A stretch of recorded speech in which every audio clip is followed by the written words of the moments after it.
Hey, what's up, legends? Welcome to a Draw With Me session. We had technical difficulties, and this is why we're doing it over Zoom, which is a little bit different than we would usually do it. We rather would do it on Instagram, where I can just connect with you guys, but now we're on YouTube. And I'm excited to be here. I'm excited to have my friend Lauren Hom, Homsweethom, who is the actual co-host from my Striving Artist podcast, from our Striving Artist podcast. It's not at all my podcast, but I'm excited that you are here, Lauren. Let's get you on the video by just actually unpinning my video here. All right. And see gallery view. So we got already your screen on the beautiful background, and I'm gonna just turn around on my iPad as well. You're gonna be drawing on paper. Which is your favorite, drawing on paper or drawing on the iPad? It depends on what it's for. I think I didn't even think about it. I just got out paper when you asked me to draw live with you. And I guess that's what my gut wanted to do. I do both. I like digital lettering. It makes my workflow a lot easier, but there's something oddly satisfying about dragging a piece of lead across a piece of paper. I don't know what it is. I like it. So, guys, we need your help to actually do this drawing session. So not only do we want to draw with you, but we also want you guys to pick out the quotes that we are going to letter together. So this is kind of like the whole thing of what we're doing today, is that we letter together, but you guys are going to be telling us what to letter about. So I see already Jonathan Jenkins typing in coffee because adulting is hard. Are you a coffee drinker, Lauren? You aren't really. I am now. I didn't start drinking coffee until I was 26. So that was 3 years ago. Nice. I made it through college without any coffee. That is actually hard to do, and I cannot know how you did that. But I actually also only started in, I think 2012 is when I started drinking coffee. So that one is also very late. But how do you drink your coffee? Just black. Just black. Yep. Nothing fancy. I think I like the morning routine, and I honestly just drink it for the caffeine and a little bit of the chocolatey taste now. But yeah, it's more just like part of my routine. I'm a convert. There's a quote that says about like how do you want your coffee? It's like black. Do you want any sugar or milk in it? It's like, no, I said I want a coffee, not a cocktail. I'm like, true story. Okay, so we get a couple of different one here. The journey is better than the end. Together we can take it higher. Always do the right thing, even when the right thing is the hard thing. Brian Stevenson. Be unique, be yourself. To defeat your enemy, you have to know your enemy. Is there any quote so far that you feel like is standing out? And I know actually that you chose, you actually have a homework assignment for this week, which I really, I really liked. I'm glad you read it. So do you want to take us in a little bit of what you decided to do for this week's homework assignment?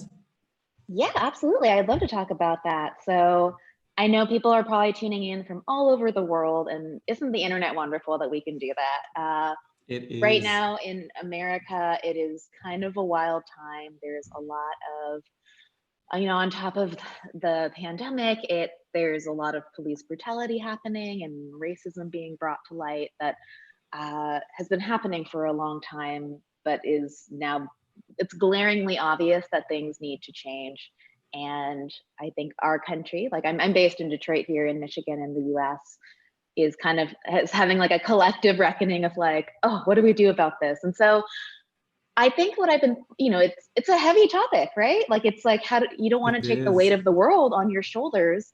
And this might be new to a lot of people. And so I've been thinking a lot through the lens of, okay, how can I make the most change in, the corners of the internet that I operate in, which Stefan and I both operate in the lettering, creativity, artist space. And so thinking about that, I was like, I never realized that most of my bookshelf and most of the podcasts I listen to are created by white people. And that's not a knock on white people. White people make some really great stuff.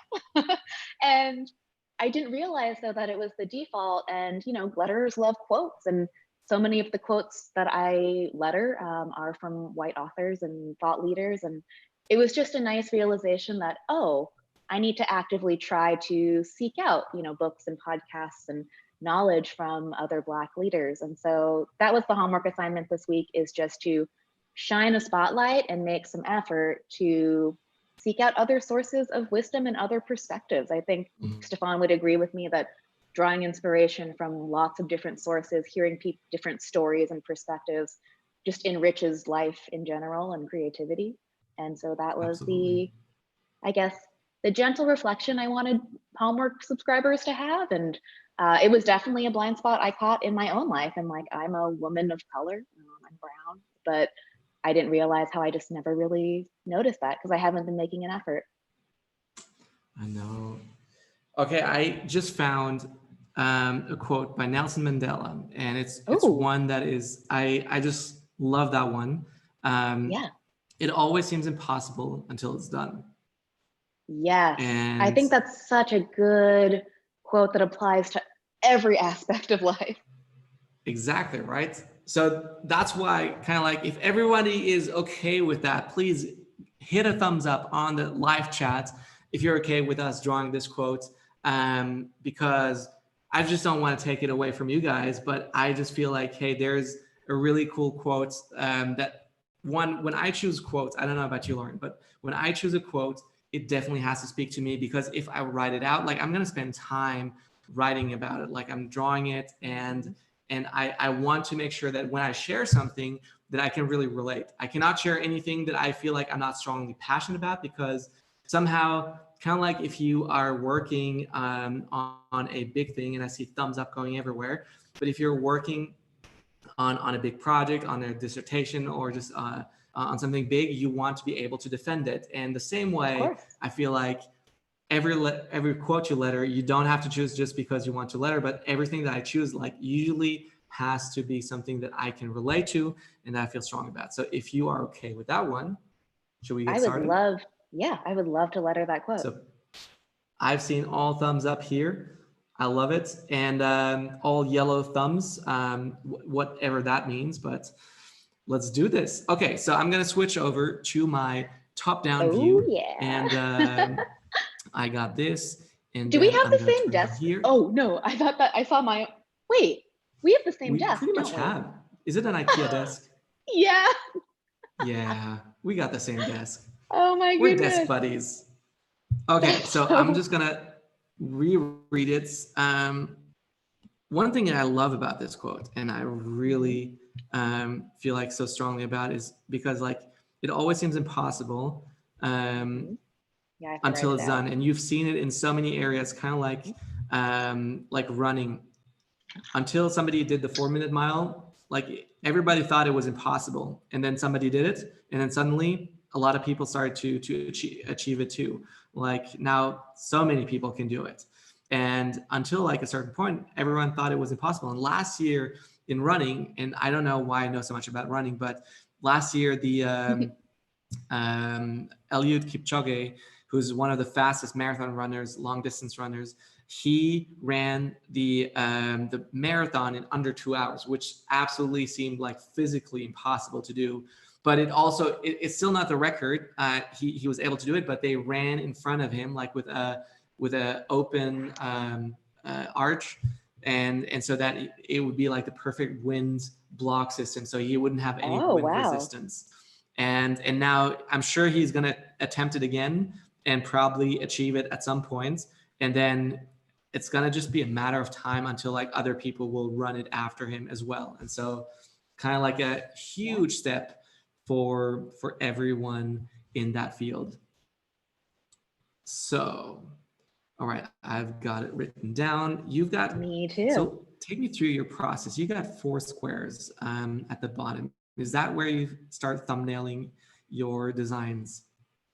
I would say I thumbnail wherever I feel like it, but yeah, I typically, similar to you, I like to write the phrase out because I'm a really visual person. And then I can also start to see, when you write it out, how long each word is, just even in my own, like, crappy handwriting, I can start to visualize it a little bit. And then I'll just make, usually I'll do anywhere between 2 and 4 thumbnails, depending on, since this is a personal piece, maybe I'll only do 2, if I find a layout that I like. But yeah, I usually, even when I'm doing digital lettering, will start on paper, only because I'm too guilty of like undoing everything on the iPad right away. I don't trust any like strokes that I make, because I know I can just delete them. So I find that doing my thumbnails on paper just lets me get everything out. But yeah, what about you? What's your process? I think we're Well, probably a little similar. I'm copying your process right now. So I'm just like trying to Oh, see, interesting. how does this work? And like, Hmm. I like to change it up sometimes, and to do that too. So here is something that I've been trying out. Like, I talked about this in the previous YouTube video, is about like 3 easy composition hacks that you can do. Like, one is kind Oh. of like put it all into a box and then like divide it into different pieces. Hmm. So this one here, you could kind of like divide into, um, it always seems impossible until it's done, and kind of like it's maybe until, put it in here, and then put the it's over here, and then we'll make done a little bit bigger. But yeah, playing around with these boxes. Then what else could we do? I'll try to thumbnail some sketch here. But I'm trying, like, it's always good to kind of play around with your process. And I'm releasing, I've been working so long on this lettering course, this online course that Oh I'm yeah, releasing your at the end of the composition month. one, right? Or Yeah, that's part of it. composition and building. Hmm. It's one half, building letters 101 and composition masterclass. And so it's Oh. going to be like a full lettering topic, where it's going to be, everything's going to be inside of it. But I don't know how you do it with all your classes. Like, launching a class seems like, until you get to the point where you want to launch a class, I almost feel like I'm burnt out of trying to create the class. I'm not sure if that's making any sense. Probably for you. Oh, no, I understand that. It's so much effort to even create a class and then shoot it, that then you're like, oh, I have to like promote it and all this stuff. But you have such a big fan base Mm. and people love you. And I think, uh, yeah, I guess I don't know. I understand the stress.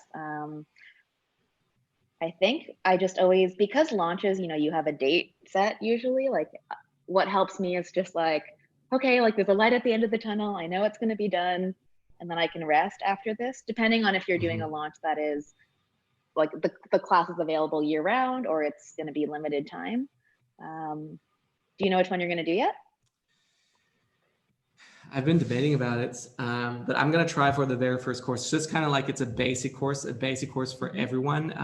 I kind of want to make it available at any time, but That we're totally trying makes to make sense. like the craziest, coolest launch thing ever. So one of the ideas, and people are now listening and like will know everything about it, but it's gonna be about, like, these are ideas that I'm playing in my mind. So one is, I want to do a competition where people can win one, like creating the best art, and the other one would be, what would be the other one? Well, it would kind of like go with it, but it would be to have like 3 prizes. Like, the first prize is inviting someone over from wherever they live into Mhm. Switzerland, like fly them in. And just Whoa! because of coronavirus, it's kind of like, oh, come on, please. Right. Um, but then the second one, well, invite them, come over here, spend like a whole day with me here, kind of like get a one-on-one coaching session, like get to experience the whole office,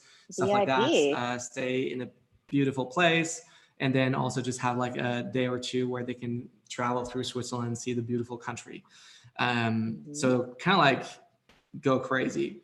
And I still kind of really want to do that, just because it would be amazing to get someone to come here, to fly in, and just to kind of like spoil them in some way or the other. Um, and the second thing, like the second prize would be an iPad Pro, that they could win, Wow. where they would have like the tool, so that it kind of like builds up for the next course, Mhm. or the webinar or whatever. And yeah, kind of like stuff like that I'm playing with my mind. But it's always for me, the hardest part is always, how do I communicate all the cool things that I want to do, which seems a little bit harder. I feel you. I feel like I always have too many ideas and not enough time. Or I have ideas that I'm like, is this going to be worth the effort? And I guess it depends too. That's the hard part about balancing, you know, art and creativity and business, because you have to have both parts of that. And I think if you have an idea like, you know, your VIP experience at your studio that you're so excited about, and maybe it's not the most practical, but you're so pumped about it, then you should do it. And I think knowing, one thing that helps me too when I do courses is I can always launch it again. Like I can always tweak stuff for the next time. So let me just try what I want to try now. And it's not the only time I'm ever going to be talking about this class or trying something new. Who knows? Maybe, you know, you'll add new stuff to the class in a couple of years. You never know. The important part is just that you've created it and decided that you're going to put it out there. I think that's the hardest hump to get over. Yeah. But like, I'm not sure if I've ever worked for 3 months on one single project. Like if we count down really how much time I've actually worked on like creating the course, because that happened before I actually like I created the workshops, and then we decided to like, let's do the course. And that actually happened way before Corona was actually a topic. But then, yeah, all the good things. This postcard as a guide. I don't have a ruler on the desk for some reason. My Wi-Fi password's on the other side. Can't give that away. Well, unless your neighbors would be watching here, which I doubt they would, but hey, who knows? You never know who's watching. Okay, let me ask you one question. One question is, one thing, what have you bought during the coronavirus or during the lockdown that you kind of regret? Oh. I don't know if we've bought anything that we regret. I've been actually trying not to order much stuff online unless it's necessary, because here in the US, our postal like service and deliveries are like being affected a lot. I think the worst thing we did was we went out and got a giant bag of gummy bears and junk food, and because we were craving it, and then of course we ate all of it and had like a tummy ache for a couple days. But we usually eat so healthy, and we were like, we want chips and we want gummy bears. And that is actually the worst thing. If you've been eating so healthy, you do not, that's only the only time when you realize, oh, this is actually so bad for you. Totally. But yeah, until like I've had that in Australia. When I was living in Australia, I ate really healthy for a very long time. And at some point I decided like, you know what, I'm going to treat myself, going to eat pizza. And like, so usually Saturdays are the days when I just eat whatever. And so I got pizza. We got sourdough bread, like from one of the best bakeries around the corner. And oh my God, I had like sourdough bread with butter and Nutella and like so much. And like I ate half of the loaf and like I think it was a kilo, like half a kilo of bread. And it was just way too much. And that was really bad for me. And I felt my stomach, and it was still delicious, I'm not gonna lie, but I mean, there are trade-offs, right? Like we're able to willingly submit to discomfort for, you know, something we want. All right, so you haven't bought anything stupid during the virus? No, wait, what stupid thing did you buy? Now I'm worried about what you're gonna say. I haven't bought anything during like I haven't done online shopping. But like I had a friend who asked us this question one time, and it was like a great question. Like, oh, cool. Like I didn't feel the need that I needed anything. Like I'm usually somebody I rather like spend my money on a flight, like splurge on a business class flight than spend it on anything like I need, like I feel like I have everything that I need, so I don't have to Mhm. spend on anything else. Um, but yeah. I see. Have you been cooking at all? Ask a different question. Or have you just been um, ordering your bacon pizzas? That's the last thing I remember from the last time we chatted. oh, really? Well, I have ordered at least like a couple of times this pizza. The bacon, what else is on it? There's so much on it. There's like a lot of onions, a lot of garlic, and some, what's the meat called?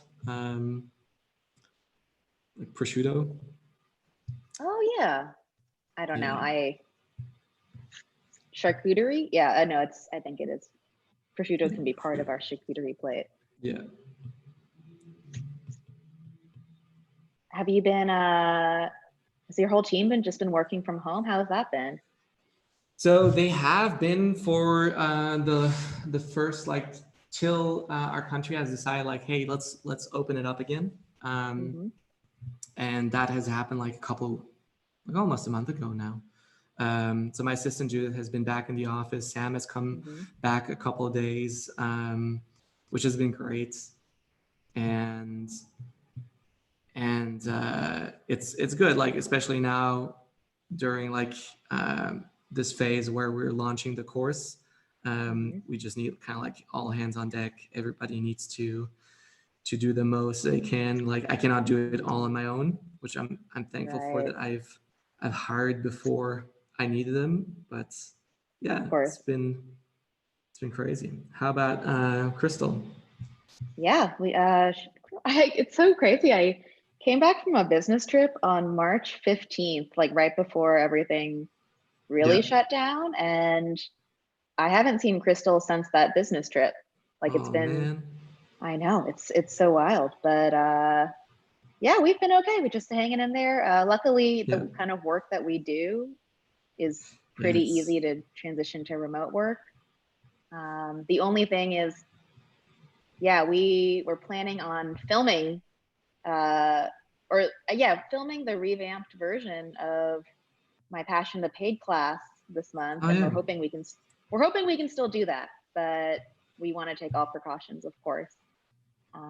So yeah, but that doesn't mean I can't work on it, ahead of time. And I've just been rewriting the script and planning, and we've been working on the branding for it. So I always have to remind myself that, and you and I have talked about this so much, like focus on what you can control. Like I feel like the world has thrown us so many wild cards and curveballs in 2020 that, yeah, the mentality I'm just taking is like, just kind of gotta adapt and take each day as it comes. And there's still so much that I can do even when plans, change or the other things need my attention. And Mm.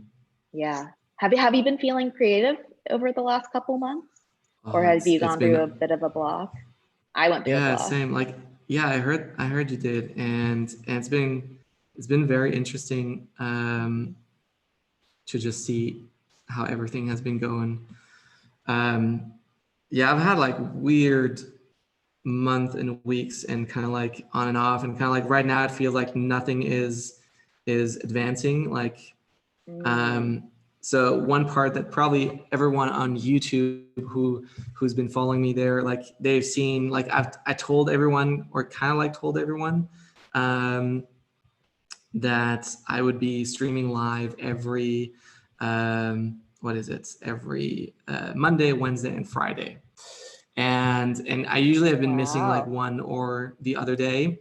And not that that is bad, but kind of like the reason why is because like I'm not finding kind of like the thing that I want to really do, and kind of like the thing that's taking off and like taking my channel into the Mm, next thing, kind of like so it's kind of like you're doing something and you just feel like, it's not as successful as I need to be, or like if I want to keep doing that, like it has just to do a lot better.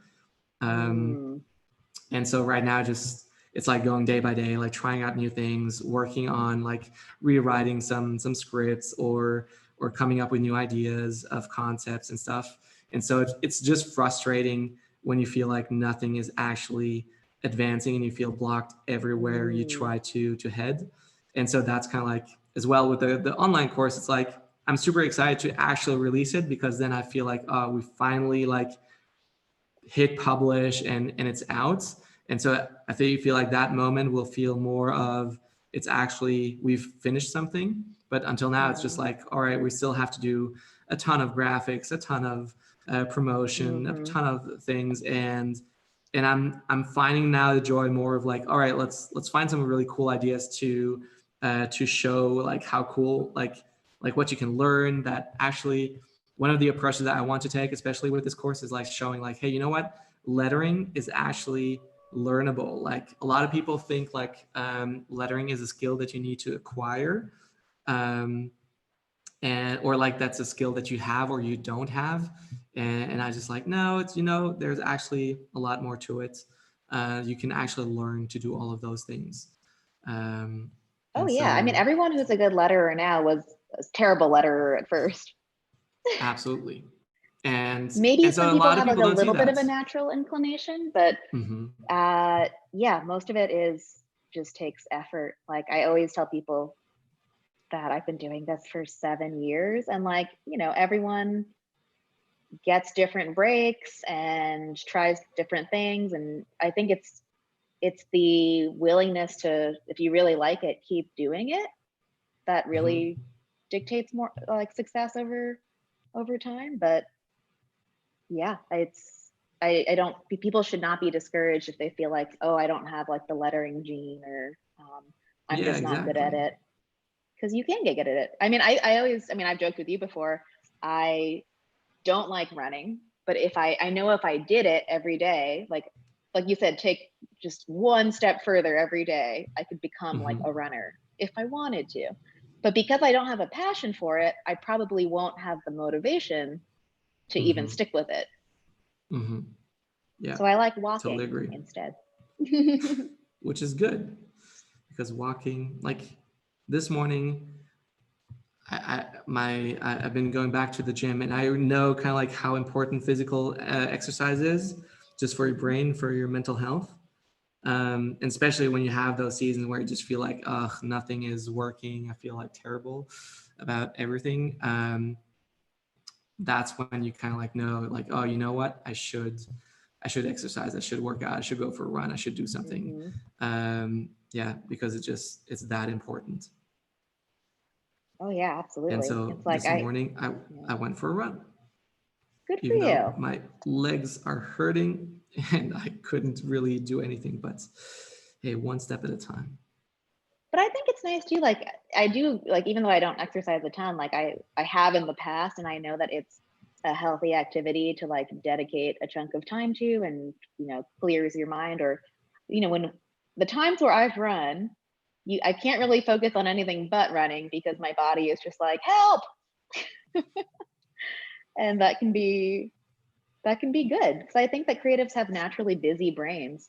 And so focusing, and like even if it's only 30 minutes, like focusing time to just do one thing versus multitask or try to think about a million different things is good. I've been trying to let myself do that, because I don't know if this happens with you, but I'll be answering an email and also sketching on my iPad, and then get on my phone and go on Instagram. Like I'm doing too many things at once, and no singular task gets done. Those are some weird days. I know those all too well. But yeah, right now it's just been, hey, focus on doing that one thing, and kind of remember, like, see, this is why I loved doing. I love doing the podcast. Speaking of the past, but no, I enjoy talking to you, and kind of like doing the podcast. The podcast has just been the kind of the way for us both to kind of like spend more time and exchanging more, which I think we needed a break, and I can't wait to get back into it. But one of the things is kind of like one thing you said to me a while back was, hey, the like focus, instead of having like a big task at hand, like to do list, just have like a couple of things that you want to get done on that day, and kind of like make that your goal, and not kind of like, oh, you know, my to-do list is still like has 100 items on it. And so at the end of the day, you'll feel like unaccomplished when you look at that. But if you look at like the 3 things that you want to do, accomplish that day, you'll feel so much better if you just focus on these few things. Totally. Yeah, like I've definitely had so many days where I look at my to-do list and I've only gotten, 3 of the 100 things done, and I feel bad because I put 100 things on my to-do list, therefore it doesn't feel complete. So I think, yeah, taking some of that power back and being like, nope, these are the 3 like absolutes, or whether it's 1, 3, 5, whatever it may be, like I try to do that. And it's like, have you read the 4-Hour Work Week? I feel like you have, and we've talked about it Yes. before. Yep. I remember when he first introduced like the concept of only checking your email twice a day, and like having an autoresponder being like, I only check email at noon and 4 p.m. It sounded so terrifying, and it still sounds so terrifying, but it's true. Like he's like 95% of the emails you get you don't need to read them or respond to them within 6 hours. Maybe if you're on a deadline, but I definitely am guilty of just having like a Gmail tab open and checking as they come in. That's not the greatest. That is, that is Allowing definitely not the myself to be greatest. interrupted all the time. Yeah. But at the same time, it's like you should not beat yourself up about it, but it's definitely something that you should kind of address at some point and find out like, hey, is there something that I could do better about this? And like, if you want to improve yourself, that's again kind of like where you take this and it's like, all right, I can do something about it. I actually talked with a coach of mine, and just like, he said something like, I'm not an athlete, but I can still like and love myself that I'm not that. And I was like, yeah, but saying you're not an athlete is a difference between saying you cannot do this and actually, what is it that I want to say? Saying you're an athlete, or just accepting that you're not, but you know that somehow, like, no, you could actually be one, and like, you don't have to be one, and that's totally fine. But saying you cannot do it is a different topic that I feel like that's like disqualifying yourself without even giving yourself a chance, or just like saying like, I cannot do it, so I won't. It's like, no, you could, and you should try. Oh yeah, Maybe, it's like well, mhm. oh, I told him the example of you. It's like Oh. the 6-pack. Remember? Oh Like there's no reason why I should have a 6-pack, because kind of like the benefits and the work that goes into it doesn't, what was it you said? Like, it doesn't outweigh the benefits, and it's Oh just yeah, it's short like term. the juice isn't worth the squeeze for me personally. Yeah, exactly. Like I'm sure there are people who like it's a goal of theirs and it matters a lot to them, and that's great and they should do it. But yeah, I feel like we're always making decisions based on how much we want something and are willing to sacrifice for it. Or it's easy to sacrifice either time or resources, or doing research on things that you're genuinely interested in, versus like, yeah, if you're doing something for any other reason besides you wanting to, it's a lot easier to fall off the bandwagon. And yeah, I don't know, it's like some people would say practicing drawing letters would be a miserable use of their time. Absolutely. And And I would for a understand lot of why. the yeah, oh my gosh, of course, absolutely. Like even like my boyfriend Tom, he doesn't like to cook, and I love to cook. And he likes to play video games, and I don't really like to play video games, but we'll try to do a little bit like of each other's favorite activity. But we look at each other and we're like, how could you spend 4 hours doing that? It would make me so unhappy. And it's just a difference in perspective. I know. Everyone has their different things, and I think the internet's wonderful too, that you can find other people who like the way you and I connected. Like you can find people who happened to go deep into the interest that you decided to go deep into. Yep. And I'm grateful for that.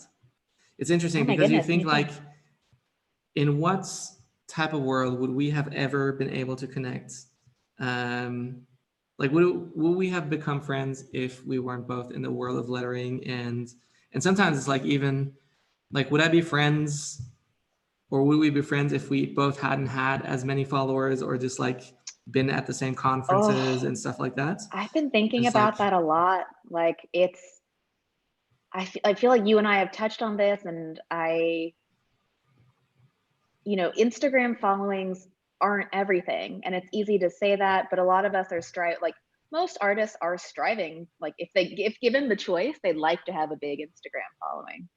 And it's not that, like, I hate that it matters so much, but like you said, like it was probably easier for us to connect. Like, I don't know how, like we probably found each other through the algorithm pushing us towards each other because we had big accounts, or because of feature accounts. Like, I don't know, but I realized as a curator like myself, I need to do a better job of not just like for like homework teachers, for example. I have just defaulted to asking my friends and some students who have done well in my classes, and I was like, oh, I should put a bigger effort into seeking out artists who aren't already in my bubble of either lettering, or the New York design scene that I kind of came up in. And I've just been thinking a lot about that. Like, I can't, like, I think I understand why, but like we shouldn't judge people's work just based on their Instagram followings. But it's definitely like a knee-jerk reaction when you're like, oh, someone has a lot of followers, that must mean they're good. Yeah, well, Thinking a lot about so that. Mm-hmm. I've been also thinking, because I read your Instagram story about it, and I was Mm-hmm. like, there's a thing about where I feel like if I feel like somebody's great, then I'll promote them, I'll push them, I'll do whatever I can, Mm-hmm. but I won't, and that's, and like, I'm still learning. Like, Oh if yeah. anybody's listening, it's like this is a whole learning process, but um, I feel like you're doing them a disservice if you just do give them a like, or push someone just because of something else than their art. Like, if you would look at their art and you wouldn't see who is behind the account, you wouldn't see color, race, or whatever. Like, that is kind of, for me, always the, like, I don't care about anything else. And I'm trying to find out, like, do I like it? And it's very subjective. It's like, do I like it? It's Of course. nothing about that. Like a day's work, for example. I love a day's work.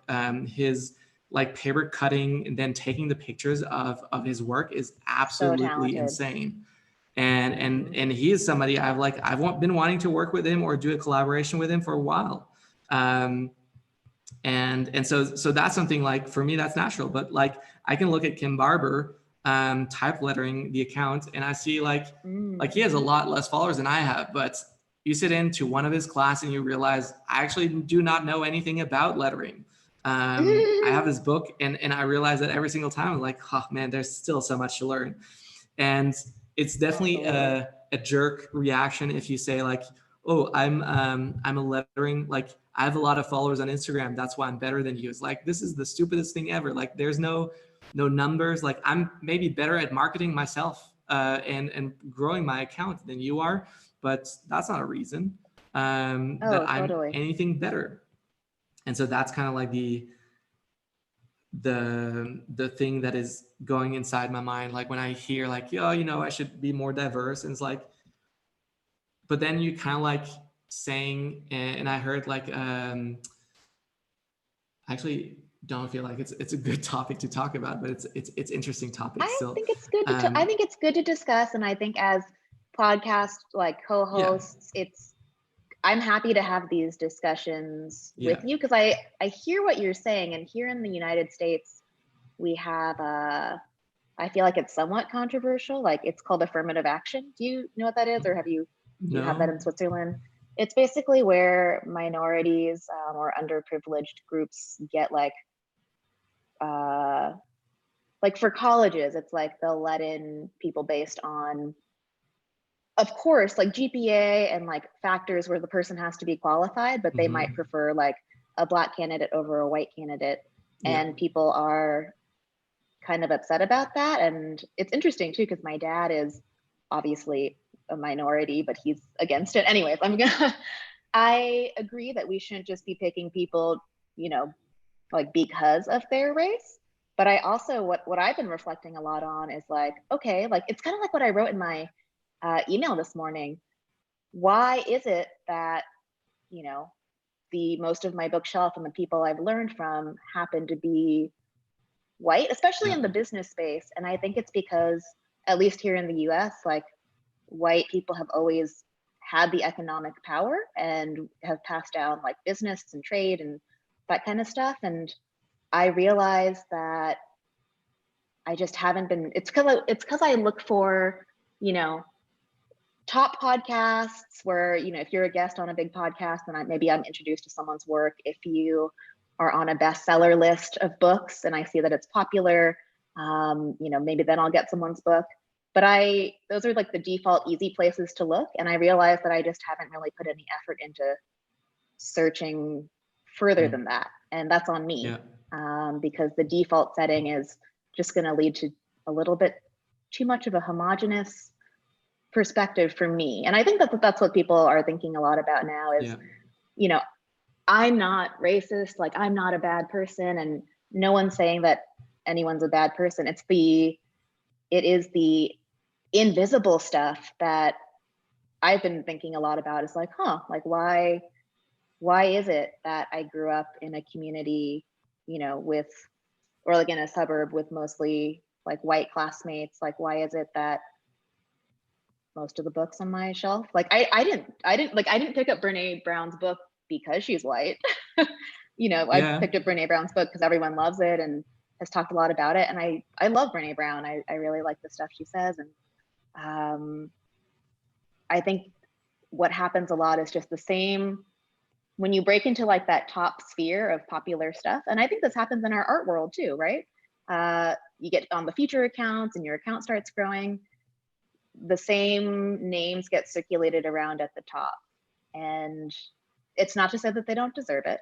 I think you and I are very hardworking, but I think about why we don't see more diversity at the top. And it's nothing in like that you or I did individually. I'm just like, oh, how does this all come together? Yeah, it's interesting. Definitely a lot to process and a lot to learn from that. Definitely a need to kind of like, it's kind of like I tell people inspiration. Like the problem with Instagram or Pinterest is that you would usually only see stuff that you already will kind of like they will suggest to you things that you're familiar with. And so you kind of need to get out of that bubble. And that's a great way to think of it.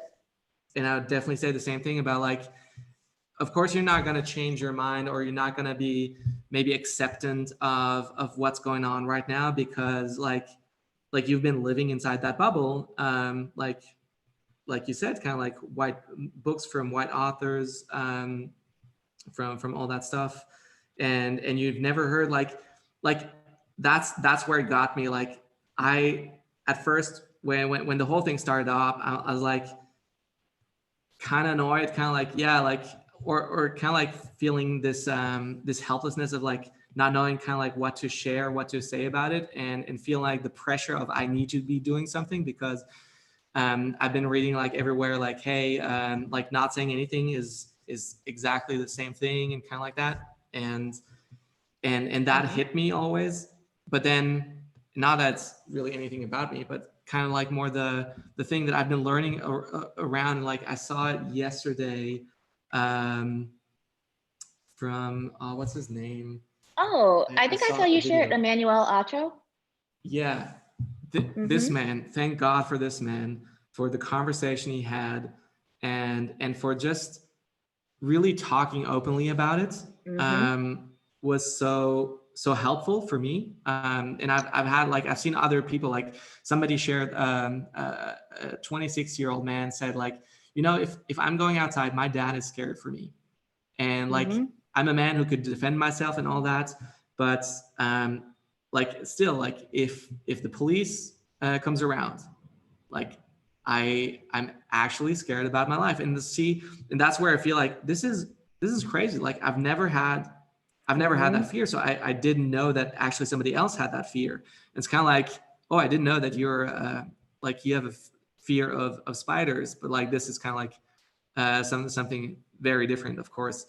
But it's interesting to see, like, you know what, like I've never actually heard that kids in school would be taught like, hey, how do you talk to the police so you do not, like, they That's won't hurt you. heartbreaking. Yep. And when I heard that, I'm like, this is like, how is that possible? And like, and that's where like you realize like how ignorant you've been, and how like, yeah, and like where Acho talked about like, yeah, writing, and I'm like, yeah, so this is great. Like what do you say about writing? And he's been saying like, you know, of course at some point, like they've been protesting in quiet, they've been protesting and saying something, but we didn't listen, or like nobody said something about it. And now it's finally like come to a point where it's not something going on. And he said the same thing about Black Lives Matter. It's like, yeah, like all lives matter. And it's kind of like for me, like I have one of my character traits, if you look at the Enneagram, is that I'm kind of like a defender. Like I'll always try to defend others. Like, and I usually would always defend the person that you're trying to protect, or that you're trying to break down. So automatically, and even though like I'm not at all for anyone, like I don't have, usually I don't have anything in, no, what do you say in the fights? I don't have skin in the game. Skin in the game. Yeah. Like it's not about me, but like at some point, like I just like, oh, you know, like, yeah, correct you're saying, but like, and that's kind of where it hit me, because I learned that about coronavirus too. Like, yeah, coronavirus, like there's a lot of other stuff that is dangerous too. And it's like, it's not that bad. But then somebody said like, you know, coronavirus is growing exponentially right now. So this is why we need to do something about coronavirus, and not do something like at a later date. So this is what needs our attention, because anything that grows exponentially, you need to address that immediately. And so when he said like, if Black people are dying because of white cops that are bad cops, then we need to do something about that. And that's when it hit me, like, oh yeah, that is so true. And this is why Black Lives Matter. And this is why we need to put that in front, because that is what is right now the most important thing.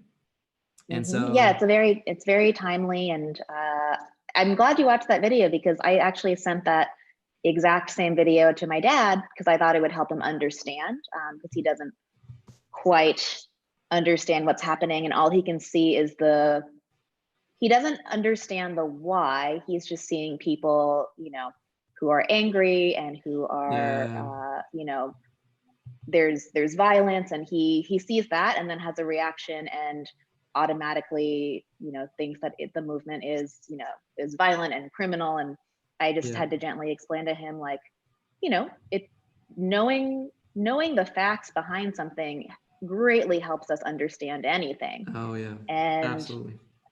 You know, I don't know what it's like in Europe, but they leave a lot of stuff out of history books here in terms of, you know, slavery and US history. And I feel like I am still learning a lot too.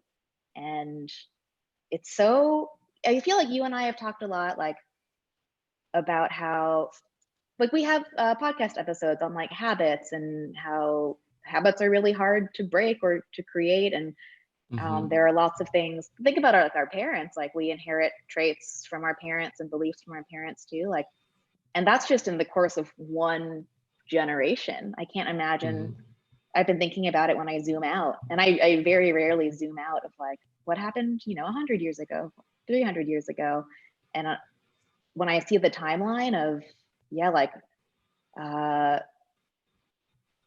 what people did to other people and how it's crazy that we could have any disdain for anyone who is upset because they're justified in their frustration and their anger.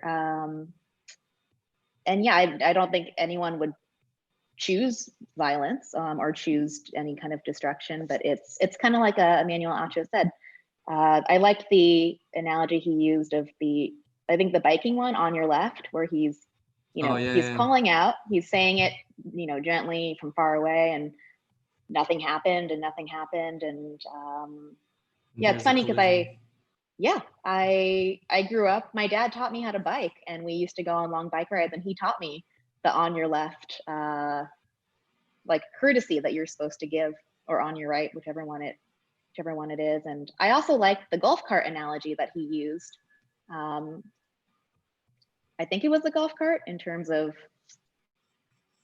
I feel like we expect people to just catch up, and everyone, it's the American narrative too, that like anyone can come here and be successful. And to a certain extent, it's possible. The possibility is always there, but it's just significantly more difficult for some people. And I think that's what I've been spending a lot of time thinking about, is like, oh, it's not just the action of one person or one group. Like, it takes an entire ecosystem of people and laws and structures to create the situation in the first place. And I think our generation is, well, one, we have access to more information because of the internet. Like, think about our parents at our age, no internet, no podcasts, like no stream of information coming in real time. And I think our generation is just seeing it and being like, nah, I don't think we like it that way. The same way that, I think creatives are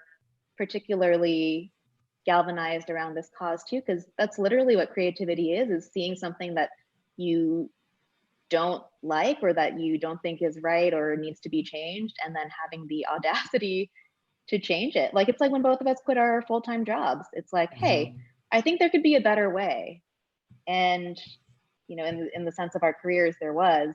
And I think those are the analogies I've been making in my head, about, like, it seems so radical to think that we could have a different system, but I think you and I would both agree, like, it's, I guess it's the quote we're lettering, right? It always seems impossible until it's done. And I think, like, you really need to, like, you need to understand. And I feel like the process of understanding, for me, it's kind of like this thing, like, for me, it needs to make sense. Until it makes sense, like, until it's logic, like, I can change my mind super fast, like, but it just needs to, like, be logical for me, in some sense.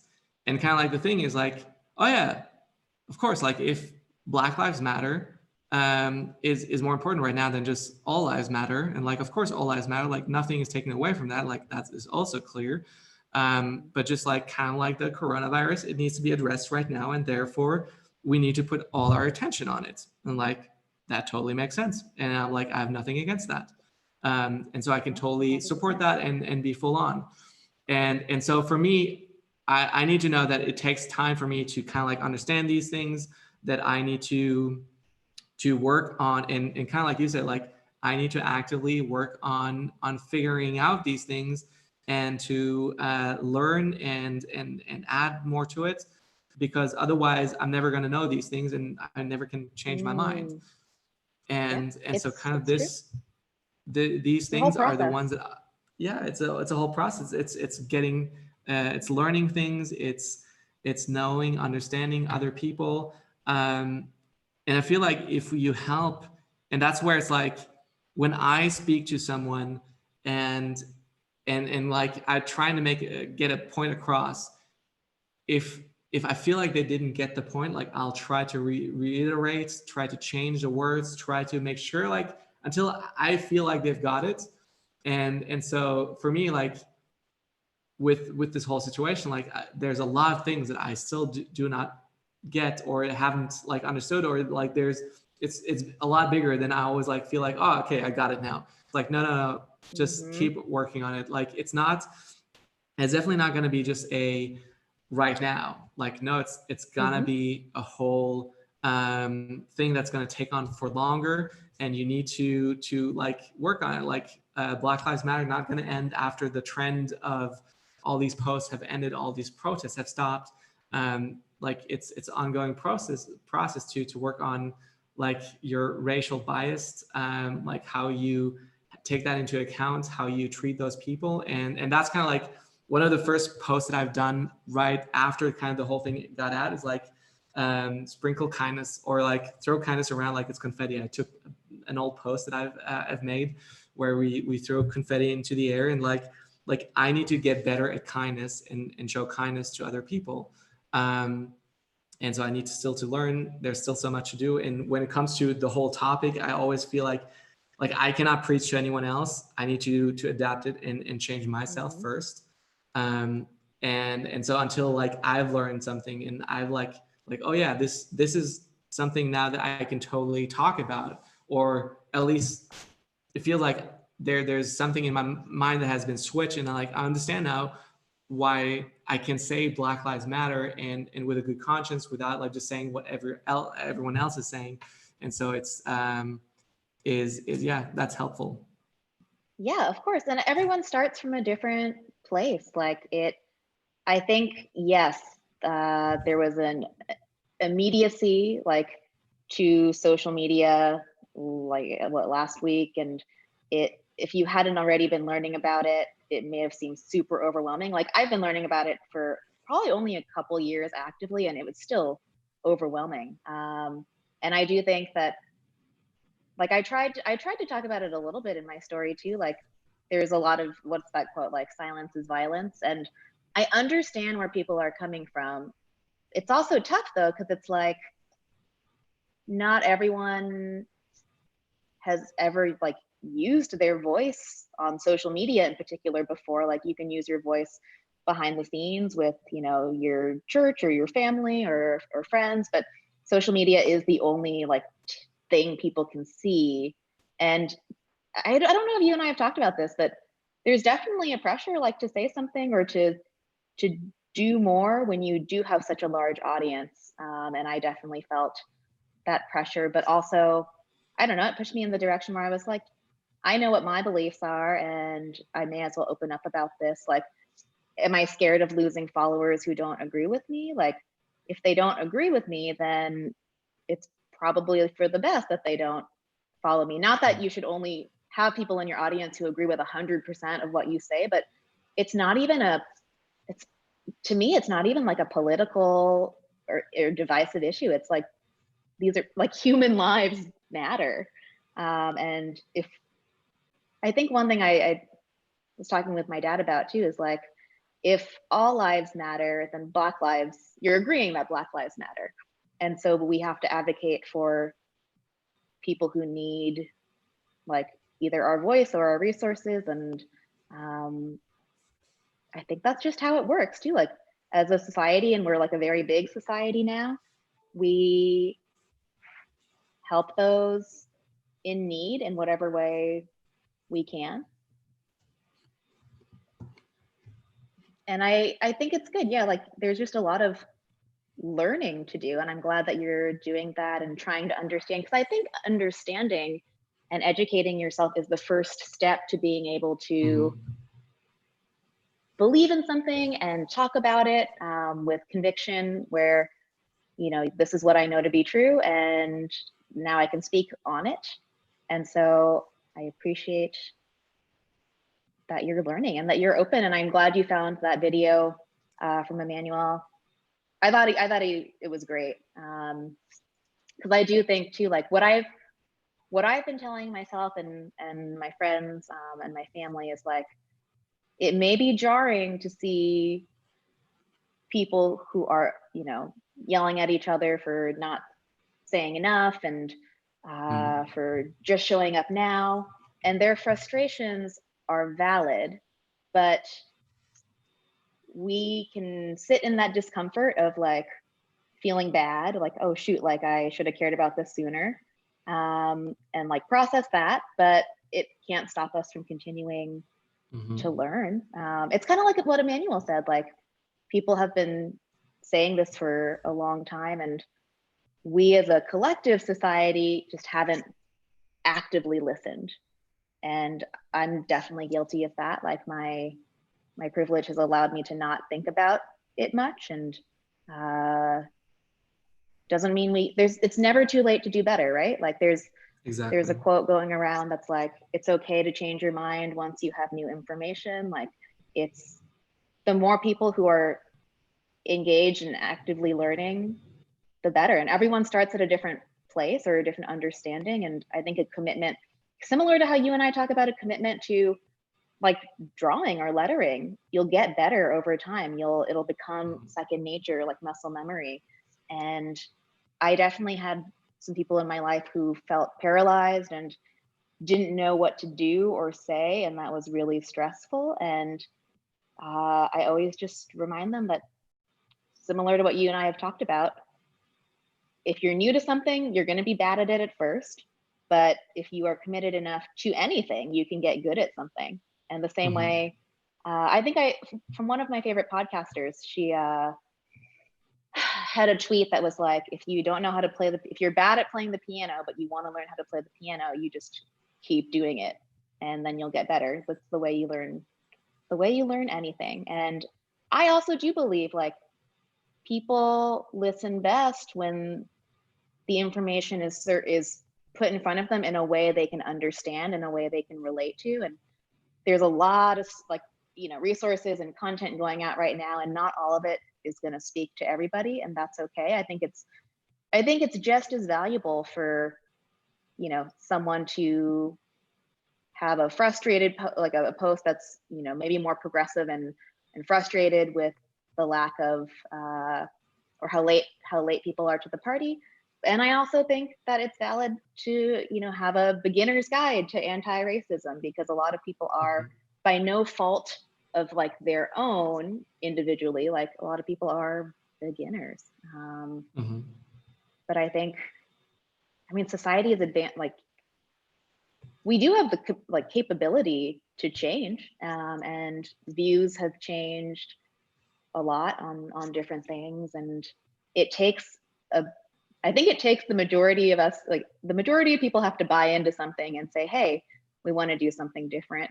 And it can inspire. I think the way I've been thinking about it for myself and my audience too is like, how can I just be a good role model and open up about, I can't speak from any other perspective besides my own, like my upbringing, like, my life, and hopefully it encourages other people to do the same. I don't know. And we've been having a lot of interesting family conversations too, because I grew up in a family that didn't talk about race ever. Not in a good way or a bad way. It just wasn't a topic. And it's been interesting to talk about it for the first time in like almost 30 years, which is so wild. Like my parents never gave me a talk on like what to do if you encounter the police. Yeah, I don't know. Probably never had to, thankfully. No. Like. Yeah, absolutely. And that's kind of the thing. It's supposed to be that way. Like it's not like we shouldn't make that like the norm. And it's easy to say like, oh, like I've never had that. Like, yeah, you're not supposed to have that. Kind of like Chris Rock. He says in a really funny one like years ago, but like said like that Black people are proud of things that they've done that they're not supposed to do. Kind of like that they're proud of things that they've never done or never had to do that they're never supposed to do. Now, like I never went to jail. I was like, yeah, you're not supposed to go to jail. Oh, like, that's his do you want a cookie joke, right? I remember that. Yeah, like yeah, exactly. Do you want a cookie? and it's but that's the kind of the thing. It's like yeah, nobody's supposed to have that talk. Not one kid should ever have to hear that talk. Like agreed. And like the police talking about like, yeah, well, we have bad apples is like yeah, but you're not doing anything about it. Like you're just saying like, well, we have rotten apples. It's like any store, if a good store, if you go back and say like, hey, I just bought this pack and like it had a rotten apple in it, like they'll hopefully take it back, give you your money back, give you another bag for free, something like that. And be sorry about it and really like try to change their system, see if like they cannot improve something about it. But if you just say like, oh yeah, that happens, and you just like leave, it's like, what did just happen?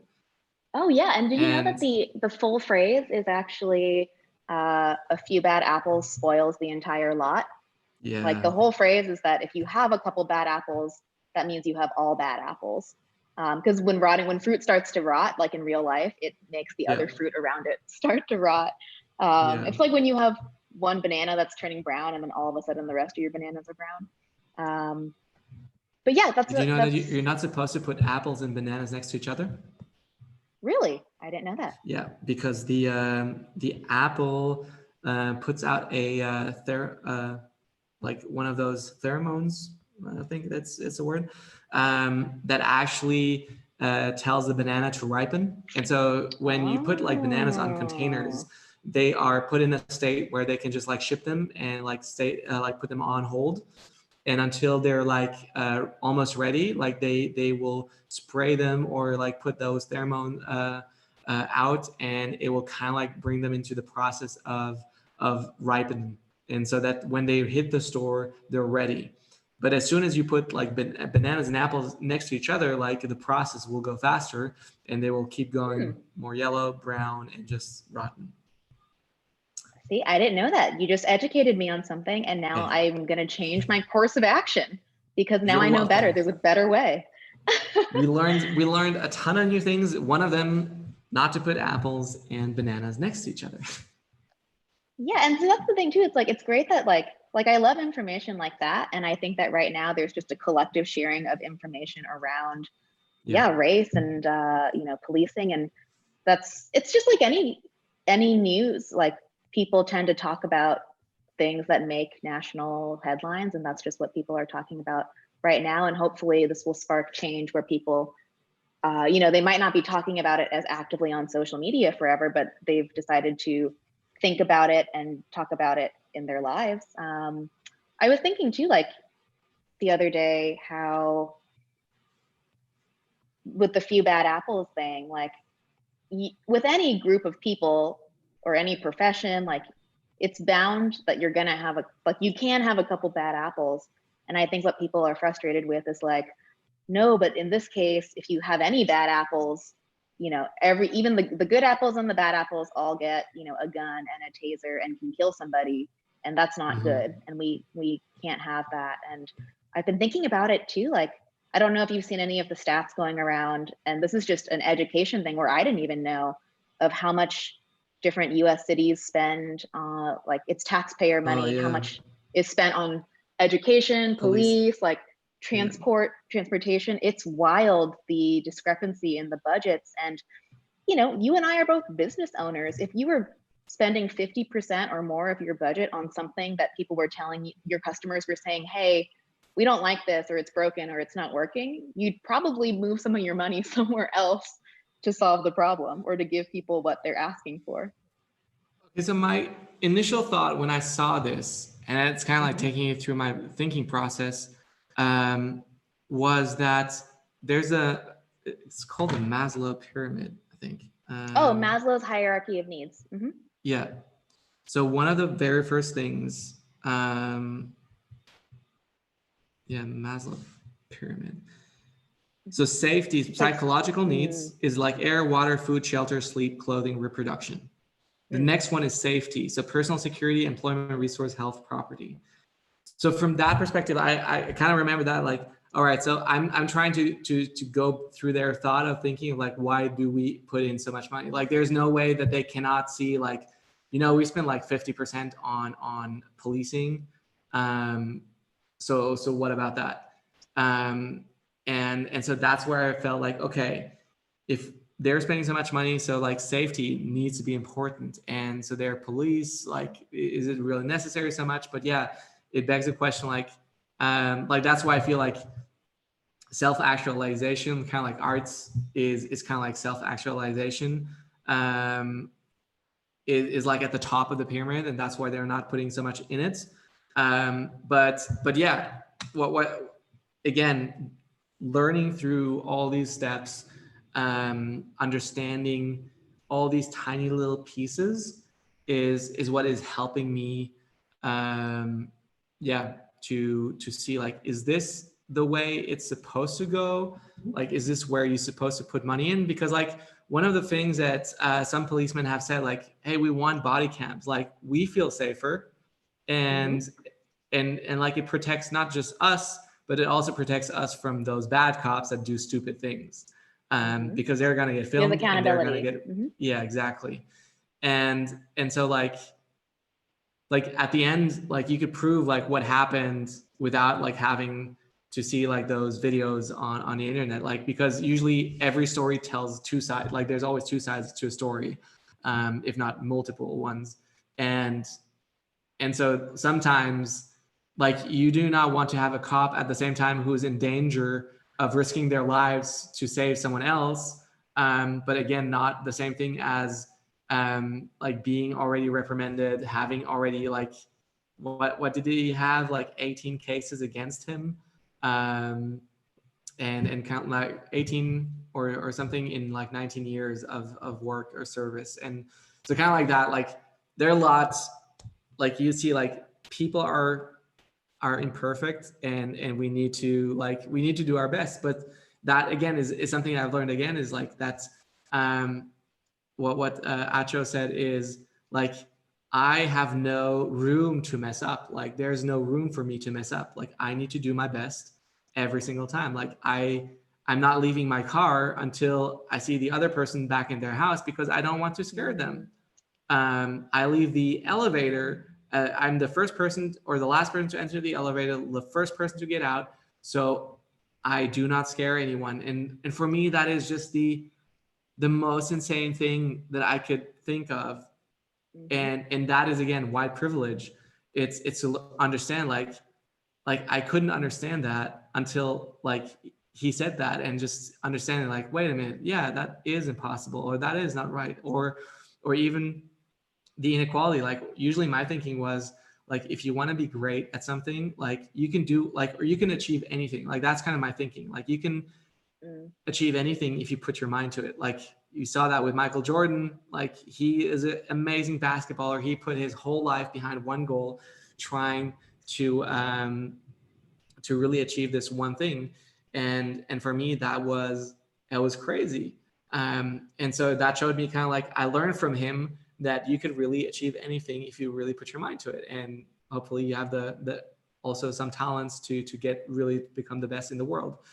And so I grew up with that thinking. And I always thought like, there's like there's no inequality in that. But then again, if you take it all back and say like, if slavery was abolished only like not even a decade ago, in some You mean a places. century? And wait, yeah, really? century, yeah. Oh, cool. Like not too long ago. Like I realized like that in Switzerland, like women's rights was installed only in this, like in the 1900s. And so really late, like 1960, 80 or something. So that is also like not right. And then yeah, the whole pay gap, the living situation, like wealth comes from owning houses, owning land, owning properties. That's where a lot of money comes from. And it's like all these little things, again, that makes like the race unequal for a lot of people. And so yeah, absolutely. It's good that you've been learning about all those things too, because they do come together the same way you and I have talked about how like there's so many different pieces of art and creativity and business and marketing that just have to come together, and they all need attention. Like it's very true. It's good to recognize too that like, oh, just because I or my family didn't have an active hand in creating it, doesn't mean that we aren't still benefiting from it. And I was thinking too about when we were talking a little bit earlier about I think it was the bad apples, maybe. But when you were talking about the Maslow's hierarchy of needs and safety and like okay, well, safety is one of the biggest needs, and so that's maybe why they put so much money into policing. What I've been thinking a lot about, my business coach was talking about this, and I thought she made a really good point. In the community I grew up in, and I know you're in Europe, so maybe it's a little different, and I don't know if it's different in Australia, but in the community I grew up in like an affluent suburb, and I was taught that the police were there to protect me, and they did. And I felt safe like around policemen. And then I, went to school out of California, met people who didn't grow up where I grew up, and you hear stories too of it's kind of like what you brought up about Black parents having those conversations with their kids of like, what do you do if you see a police officer, like put your hands up, like it's if some people, and not just some, but like if a large group of people are saying, hey, the police don't make us feel safe, then what I've been thinking is like, okay, well, if they make me feel safe, but they're not making other people feel safe, then something should change, because everyone should feel safe by something like the police. And if they're not, then it needs to be different. Like I think about it, I've been using a lot of like business analogies in my own mind to process. And like if you made a set of Procreate brushes and let's say you beta tested them with 100 people, right? You had 100 people that you gave them to, and half the people said, oh my gosh, these are awesome. And the other half of the people said like, these are making my iPad crash every single time I try to download them. Like these are not working at all. You'd probably fix something, even if it is working for some people. And yeah, I've been thinking about that, like, oh, the system that's worked so well for me, now I'm listening and realizing that it doesn't work super well for other people. So we should make some changes. And I mean, history, when I look back at history, like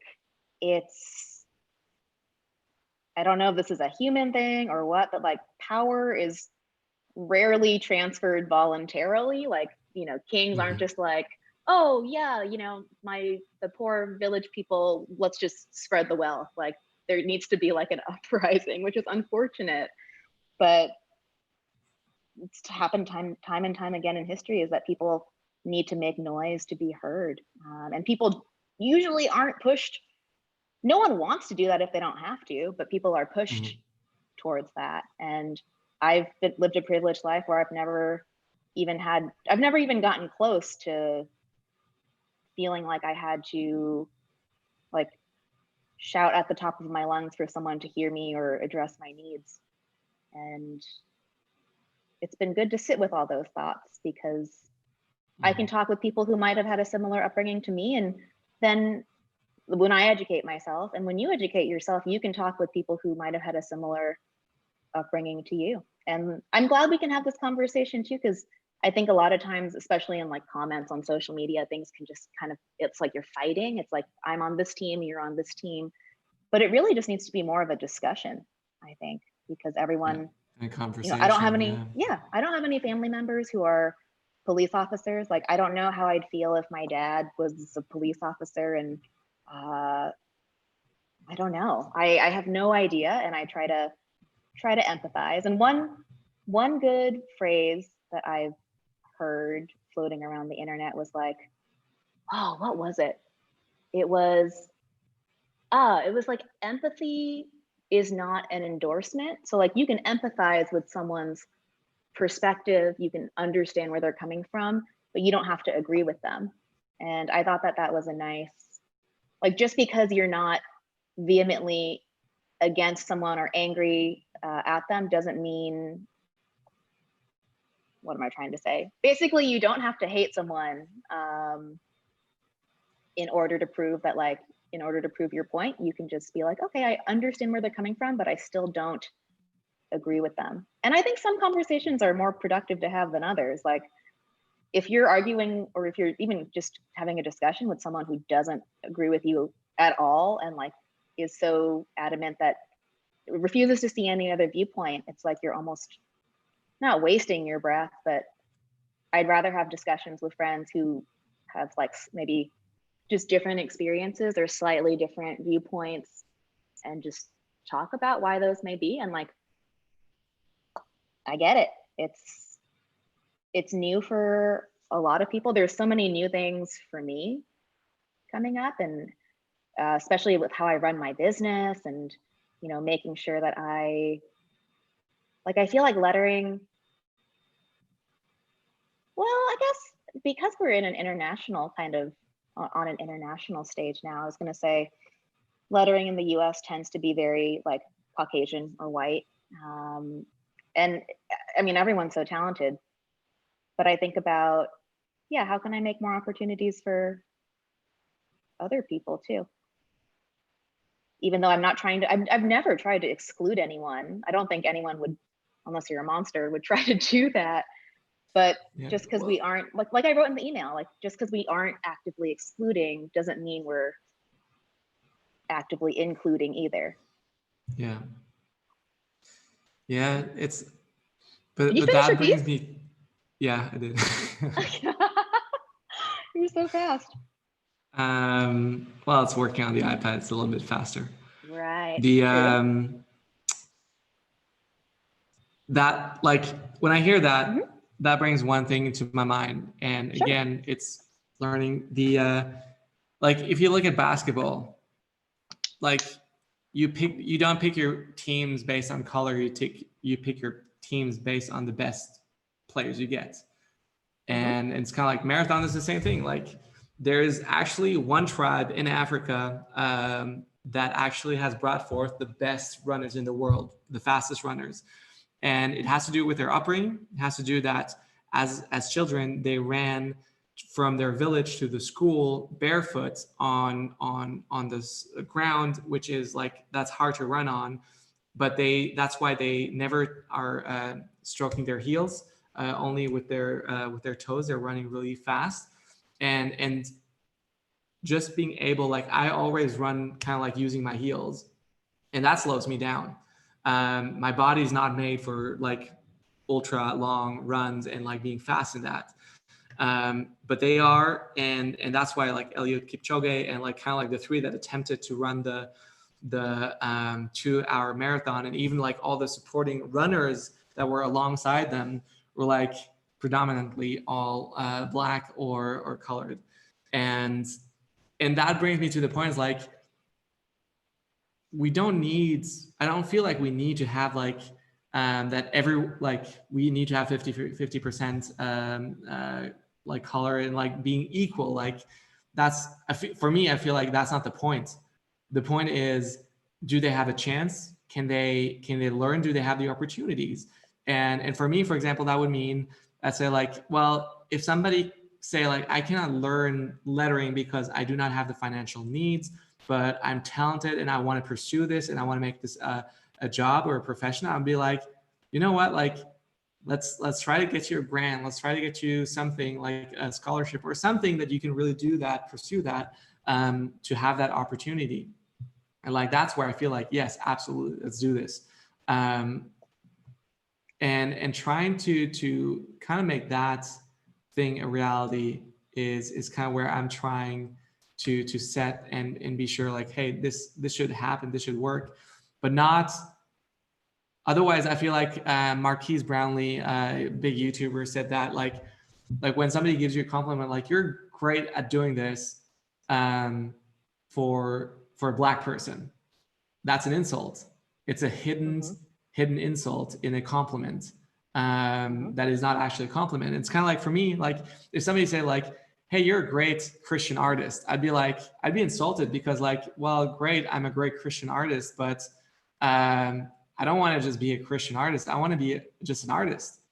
And so that's why like I feel like even having the distinction between like having Oscar winners like actress, actor, actress, I feel like, yeah, we don't necessarily have to, but there's like women's sports and men's sport. And there's a reason for that, is because usually the physique of women is like, we did that in sports at school. Like at some point we had to have like the boys separate from the girls, because the boys would be too rough and be too strong. and so kind of like that was kind of the separation reason. But I feel like there are definitely some women who would probably be a lot better. Like there are soccer players that are so much better than soccer than I am or I ever would be. And then, but like, I don't know if like physicalities are just already different.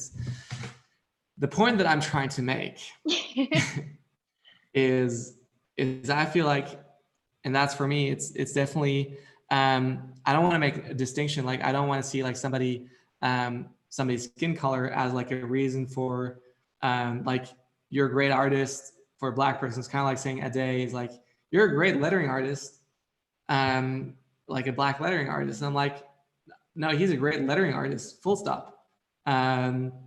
He does like everything that has to do with vectorization. He's so clean. I'm never able to do that the way he does it.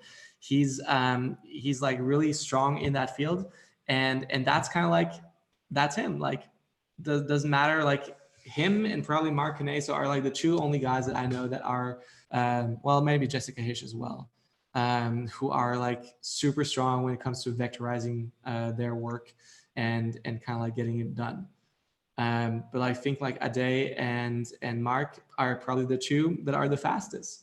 And that's why, like, if I would have to get a piece of work done, I'd get them to do it in some way. Mm-hmm. Yeah. I was gonna say, I will challenge you on, I agree that, you know, to say equal outcome, right? Like, you know, everyone needs to have exactly the same amount of success or get into the same schools or all, whatever it may be, equal outcome is unrealistic. I don't even know how we'd make that happen. I think where I would encourage you to focus, and this is where I've been diving into, is the equal, or making opportunity more equal. I think, you know, using the lens of lettering, I've always loved lettering because it's so accessible. Like you just need a pencil and a paper to start. It's not like imagine someone wants to be like a potter. I feel like ceramic stuff is so much more expensive to start, like just to upstart with art, than just pencil and paper. And yeah, I think looking at the reasons, of course, you know, no one wants to be, and everyone's different. I was going to say, like, I am a female Asian lettering artist, and no one's ever been like, oh, you're a really good letterer for an Asian woman. Yeah. And yeah, maybe I would take offense to that too. But I do think I've been reflecting a lot on this about just business in general. Like, you know, I have been able to find the success that I have. One, because yes, I worked hard, but two, I had very few roadblocks stopping me. I was able to have a clean runway. There was nothing dragging me back or holding me back. You know, whether it big or small, like, you know, either like my parents paid for college, and a lot of parents do that here, but not the majority.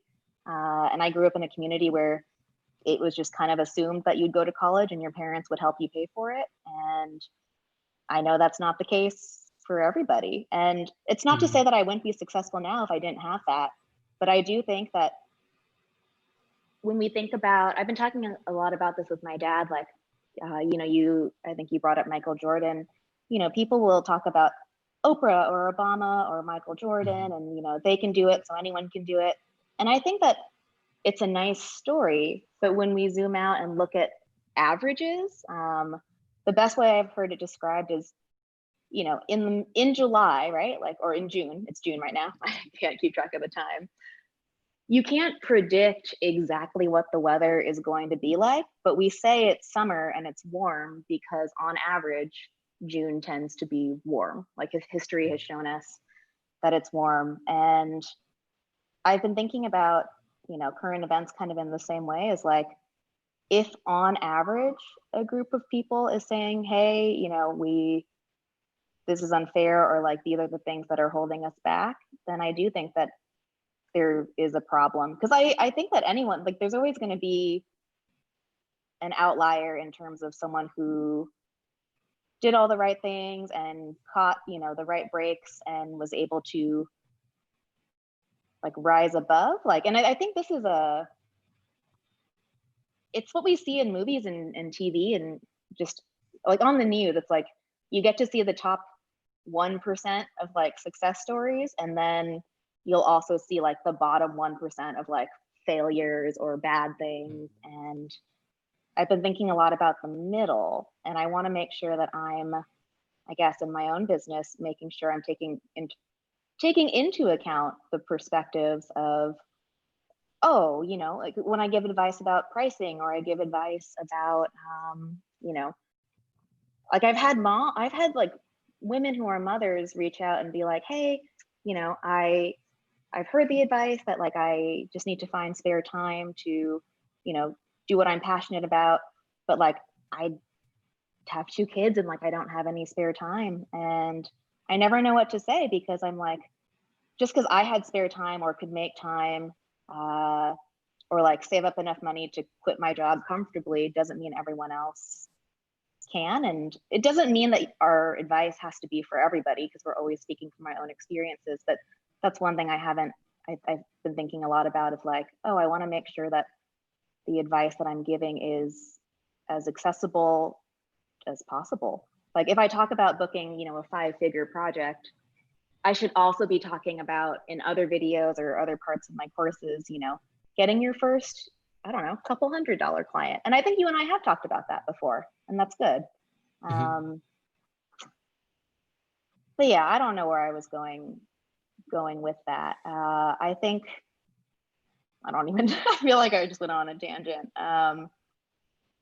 What we always yeah, I do. don't think anyone wants to be singled out like because of their race. And I don't think that's the intention either.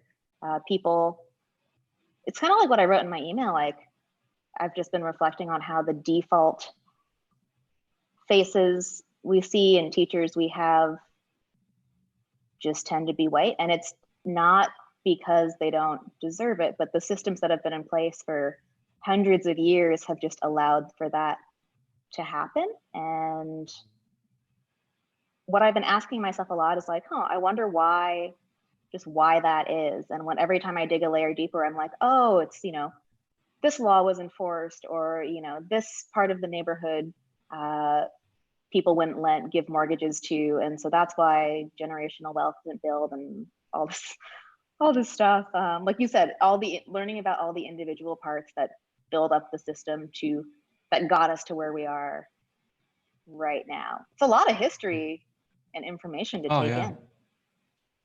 Oh yeah, my goodness. and like, just for me, like getting to know American history is like not very on top of my mind, since I do not live there, but I still travel there a lot, and I still reach a lot of Americans in whatever I do.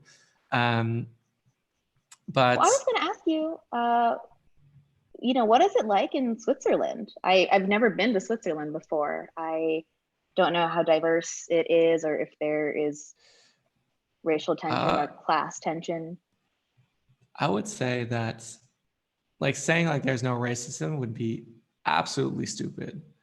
And I say this because like yeah, we do not have kind of like this police brutality thing in some way. What is the police like in Switzerland? Yeah. Well, see, this is my way of seeing it, right? It's like, sure, I feel like they're doing a great job. I feel like there's a lot more laws and maybe a lot they more are. strict things. Maybe they are. I hope they are. They should be. But what I see is like the Swiss were racist first against the Italians for the big majority of the time at the beginning. Oh, I didn't know that. But then came more northern, Eastern Europeans, like Albanians, Kosovo, and all that, and so they became more racist towards them, and they kind of forgot about the Italians, and like more like friendly towards Italians and not racist towards others. And this is kind of where it strikes like that we usually, if we forget one thing, then at some point, like, and now after them, it's like all the new, how do you say, the whole immigrants that come from like Syria and stuff like that.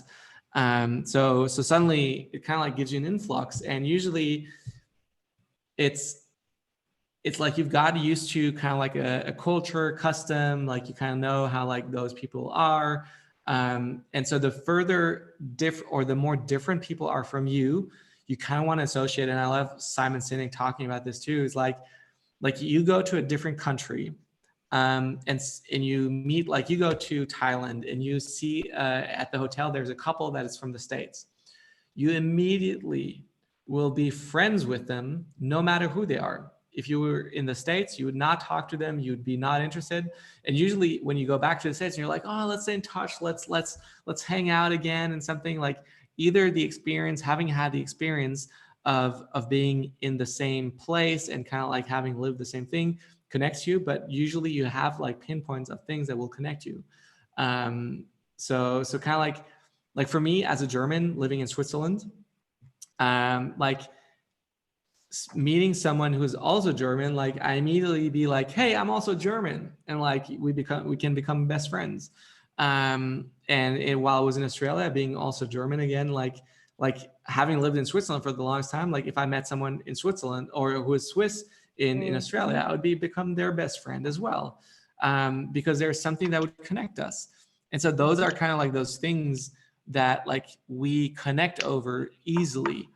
And the same thing, like when people come from a different country, like of course the first thing that they will connect with is people from their country. And so automatically, like immigrants, for example, will connect with other immigrants because those are the people that are most like them. And so you gotta see that, like, and then Swiss people are like, especially people from small villages can be very racist, because they have never been in touch with like people. Like I grew up in a school, like my best friend was Moroccan. We also had like two black guys in our class, and in a sense, like they were awesome. Like they came in later because they came in from Cameroon, but like I was born in Africa and I grew up like my first 5 years in Africa. So for me, kind of like I couldn't say like, oh yeah, like that's normal, like because like even there, I guess that having being white meant for people around us, like, oh, they're rich. And we probably were richer than most people, even though my parents were missionaries and not necessarily had more money than like people in other countries. But for them, they're like, white means you're probably rich, so therefore you have money, therefore you have more worth or something like that. And so yeah, it's the whole thing is so twisted, has so many things that we learn to, and like I love to be challenged. I love to be challenging my thinking, like saying like, hey, you know what, you need to address that. You need to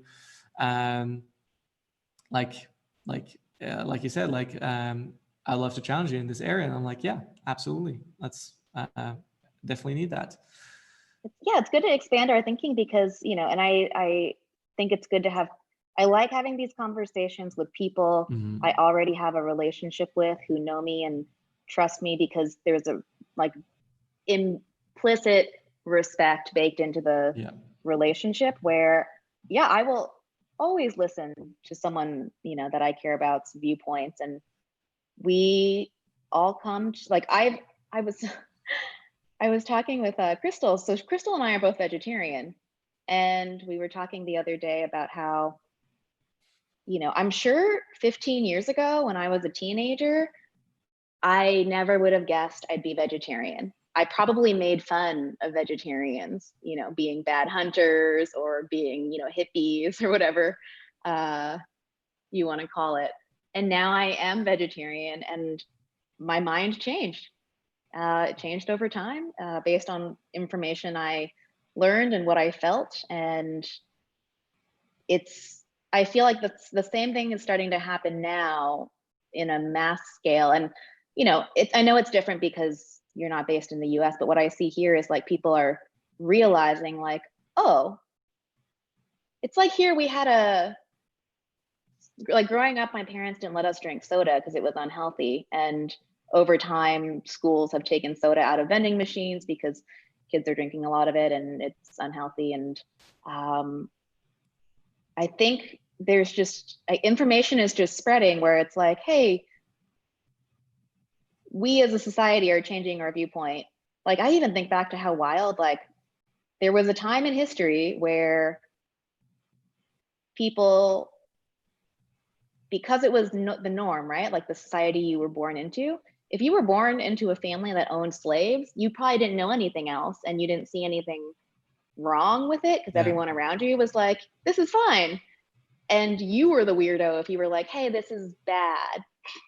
And now we look back, you know, in hindsight, it's so easy to say, you know, oh, if I was alive during that time, I would have said something or done something. But humans are weird social creatures and we look to other people for cues as to what is wrong and what is right. And I think, yeah, I was talking with my dad about this.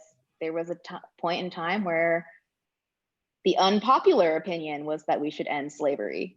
And so now I feel like I think about what's happening now and I think we owe it to listen as a society and even just hear stories from people who didn't grow up like we did and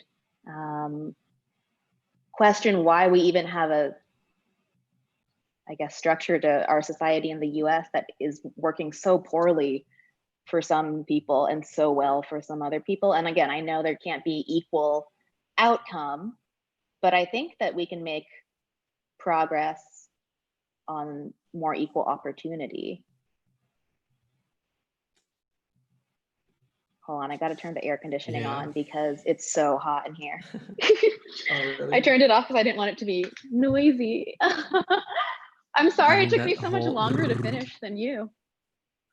Oh, if we had a deadline, if we were on Instagram, we would have run out of time. Did you see that but Instagram since we're isn't letting on you YouTube, save? Instagram won't let you save lives the way it used to. You used to be able to save it to your story for 24 hours, and now you can't. You either have to delete it or post it to IGTV. Well, there was a time where you could actually download it. Yeah, and it doesn't let you do that anymore. Yep. And so I was, well, actually, no, you can. You have to post it first. Oh, yeah. That's what I've been doing. And then something like that. But that's weird. It's interesting. Yeah, my idea was to actually get it on from Instagram, download it, post it on YouTube, share it there, and share it with all the people here. But actually, Zoom works great too. I just do not like that there's a Zoom logo at the bottom of the screen. That's the only. Oh, there is? I can't see. Yeah. Yeah, there's We're one on YouTube. We're making do with what we've got, I suppose. Absolutely. And there's a way that I can actually, like, I built this whole setup for the live stream setup here for a reason. So that I could actually do this, but I tried with Ian and like it actually is a lot harder to get like Zoom in through there and get all the computers working. At some point my computer froze and like died, and so everything else froze with it. But we're back here. So are you almost done? I am done. Yeah, I would love to see yours. There we go. So I got very nice. So I decided to go, like, I'm writing a post that I will share soon. It's about like those 3 composition hacks that I did, and sharing about how you people can do that too. And kind of like whenever you're out of ideas of creating composition, like this one, I found out that this trick is really easy. So you kind of like take a square or a rectangle, just divide it into as many pieces as you need to, and then fill it out. And so suddenly you only have to think of like, how do I fill this rectangle here with one word? And so suddenly it becomes super easy. You mix it up, you put in different colors, you add some different styles, and suddenly everything looks like a really cool sign or whatever. And so I'm happy with how it turned out. I got my Instagram post ready. Yeah. And you're such a good teacher. You're really good at breaking down complex ideas into like actionable steps, kind of like your grid builder and your letter builder. Like that's your brain, and it's smart. And Thank you're a good you. And problem so solver. that should be kind of like the testimonial for people to get onto the online course.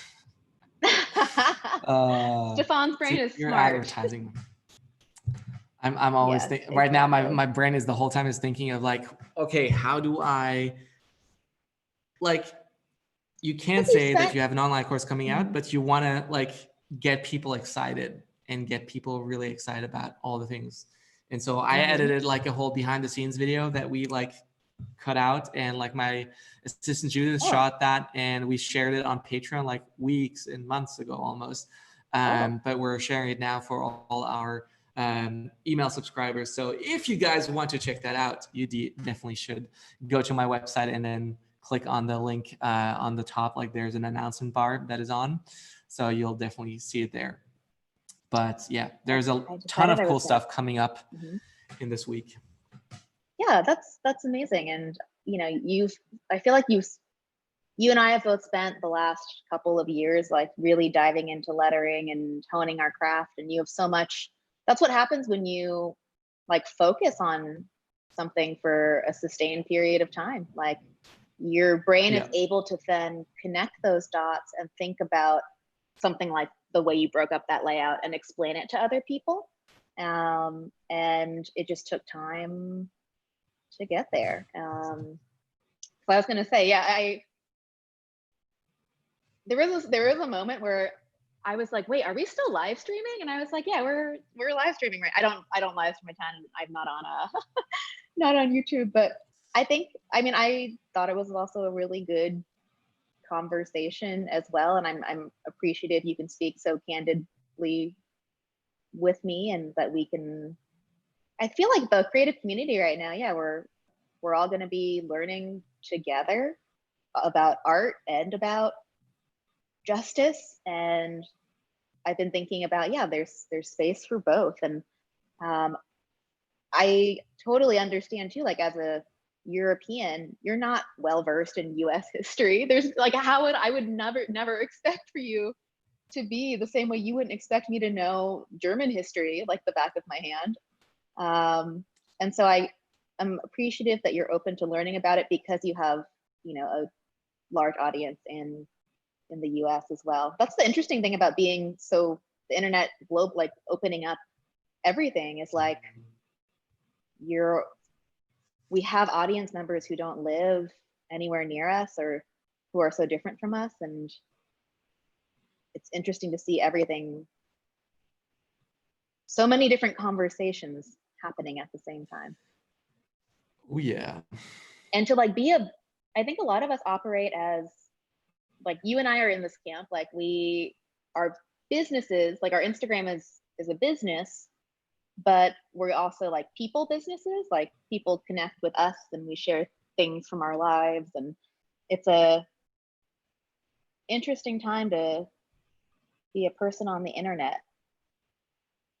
Because I've never talked about anything political. I've not even like that this is that political, but I've only focused on art and creativity and freelance advice, and that's been fine. And I just felt like I was nervous to say something, because I was like, oh, am I gonna get mean comments? And then I realized like the juice is worth the squeeze. Like I can stomach a couple mean comments if it means speaking out about this issue I care about. And you know what? I didn't get a single mean comment. I was so surprised. Yeah. I didn't give my audience enough credit. I shared the Blackout Tuesday. I participated on that one too. And in like every 15 seconds, somebody was like, do not use this hashtag, like that, like this and this. It's like, I get it, but like I took those hashtags out, and they were still coming in every 15 seconds. So I decided, you know what, turning off comments. Like it's not about the comments, and it's like it's just not worth, like that way you kind of make like people not want to do anything about it. And so I was definitely afraid of saying anything, because I knew kind of like there's just enough people that are going to be vocal about it, who are going to trash whatever I say. And being scared of that, and like that's kind of like realized, like I sent you an idea of a post that I wanted to share, ended up not sharing because it was just too early to say anything about it for me, because again, it's all about educating, it's learning, it's like not just saying something for the sake of saying something, but more waiting to have your mind clear, have learned new things, have something that you feel like passionate about sharing again. Kind of like this quote is, for me, it's inspiring because it could say like, you know what, slavery could, or like slavery, racism could be the, like, we could end racism. We'll take, like, maybe sound impossible for some, but it is doable. And it always seems impossible until it's done, until we actually achieve this point. Oh yeah, and you can't get anything done unless you do something. Like think about, I don't know how you felt when you were quitting your job at the bank, but I remember hearing from so many people like who cared about me, you know, saying like, oh, you know, you're throwing away your security, like it's not a good idea to quit your job, like because people told them that, and so they didn't, and they're just trying to warn me. But I think that creatives have a really good, in general, we have a good relationship with our gut feeling, and we know when we want to do something, we know when we're pulled towards something, and we tend to be more willing than most people to follow that. And so yeah, like the first, even though like you will face some resistance, because maybe it's not the popular opinion, or it's, you know, just people are scared of new things as well. I'm scared of new things all the time because you, like you said, when you don't know about something and you don't understand it, it's hard to talk about it or to think about it. And I think a lot of people, like you were saying about like immigrants in Switzerland, like, and people from small villages who, you know, have never interacted with people who don't look like them or talk like them. I think fear is that natural first response, and the more we get comfortable with it, like engaging with other people and thinking about it and talking about it, it is possible to change. Like no one, when I graduated school, went freelance right away. And now people are graduating from college and going freelance. That's so inspiring to me that the conversation has shifted so drastically from, you know, people existing like you and me and Jessica Hish and Dana Tanamachi and Ade and people who have made that jump. Like there's enough proof now that it's possible. And not saying that we're the only reason, but the conversation has shifted. Everything coming together has shifted people's opinions. And I think it's so cool when I see people being like, yeah, I want to freelance right away, because I didn't have the courage to do that when I first graduated from school. And I had a creative degree. It just didn't seem like a possibility, I guess, which all brings it back to this quote. And even though people told me it wasn't a good idea, I knew in my gut, like, I want to try it. I see some other people doing it. That looks cool. I don't know.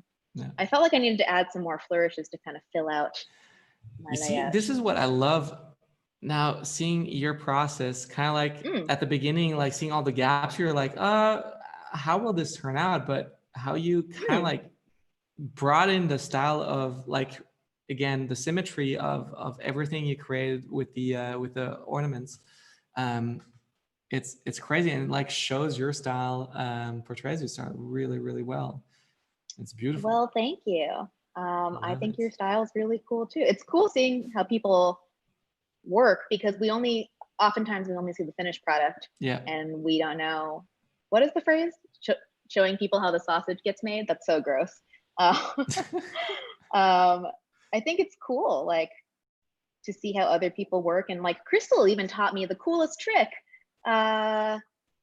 She was coloring a piece one time, and she did the whole piece in grayscale, and then added color instead of like just black and white and then adding color, because she's like, oh, you can see the different tones and have a more fully formed like view of your layout and stuff Right. when you're working in great Yeah. grayscale. And that's more of a like illustrator, cartoonist drawing technique that It's I actually didn't know about.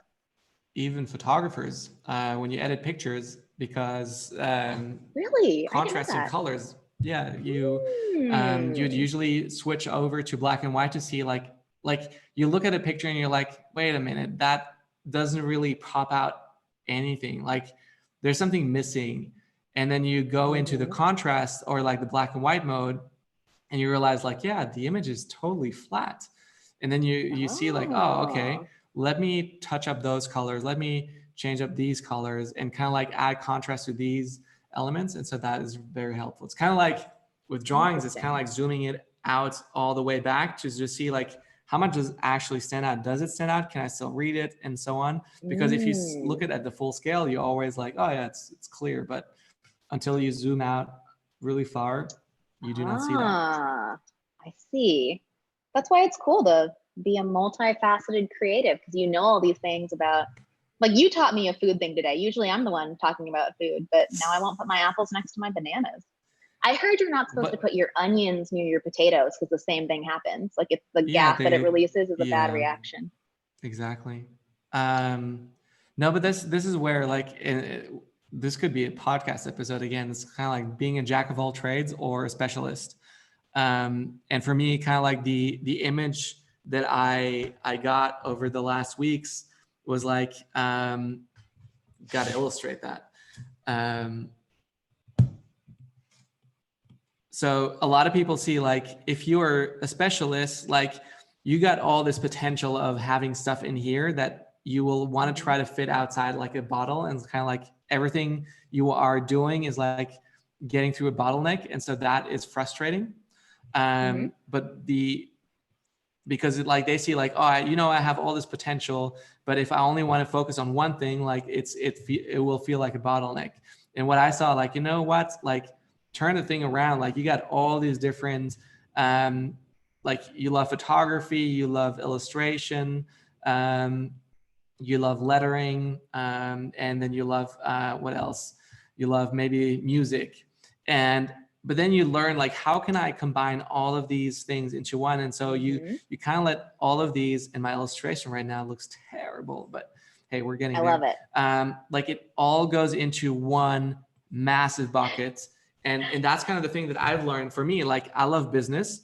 So I have business that like I get my interest of business, and I try to understand like, how can I apply that to lettering?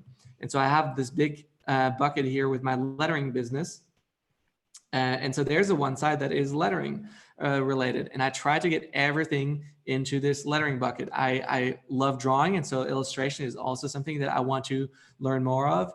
And so I get everything that I learn about illustration, try to like implement that into my lettering work. Even photography, I talked about that. Like the reason like photography, I will share a post later on. And I created this mock-up because I do not enjoy just sharing a flat picture of the design, even though it's like, it's good as is, but I kind of want to give it context, want to show that it's been drawn by hand. So I've created this mock-up where it will be inside of an iPad already like drawn up and kind of like have all these tools around it, like putting your work in a scene. And so that's kind of the photographer side of me that like, that will get into that bucket. And the more interest you'll show in different areas, the more distinct your style, your lettering, your tools will all be, because you bring something that no one else is bringing, because everyone else is maybe bringing like their serifs, and like they specialize in serifs, and that's great too. But again, the more interest you have, like even for you, food lettering, why not do that more? Why not cook more things? Because there's not a lot of people who can cook cookies the way you do and like write something inside of them at the same time. So that kind of like gets you to stand out from everyone else, and makes it unique. And so that's, hopefully people will not hire you because you're a woman or you're Asian, just so they can fill out a just like, we've hired a woman for that. Like that for me, I don't know, like if somebody kind of like like I know, for example, the lettering word, I'm a minority as a man. Most letterers, like people that are interested in lettering, are usually women. But would you and so say the top letterers in the field that with a lot of followers and with like the big clients are women or men? Even if the demographic is mostly women. That's what I've been thinking a lot about over the past couple of years. Is like, good question. The audience is women, but and I'm not saying that, you know, Eric Marinovich is so talented, like he deserves everything. Like, but when I guess when I was coming up in like the New York design scene and looking at like Jessica Hish and John Contino and Dan Casaro and you know, Ken Barber, it's just it's interesting to notice just, I guess, patterns or data. Like for me in my world, most of the lettering artists I looked up to were men.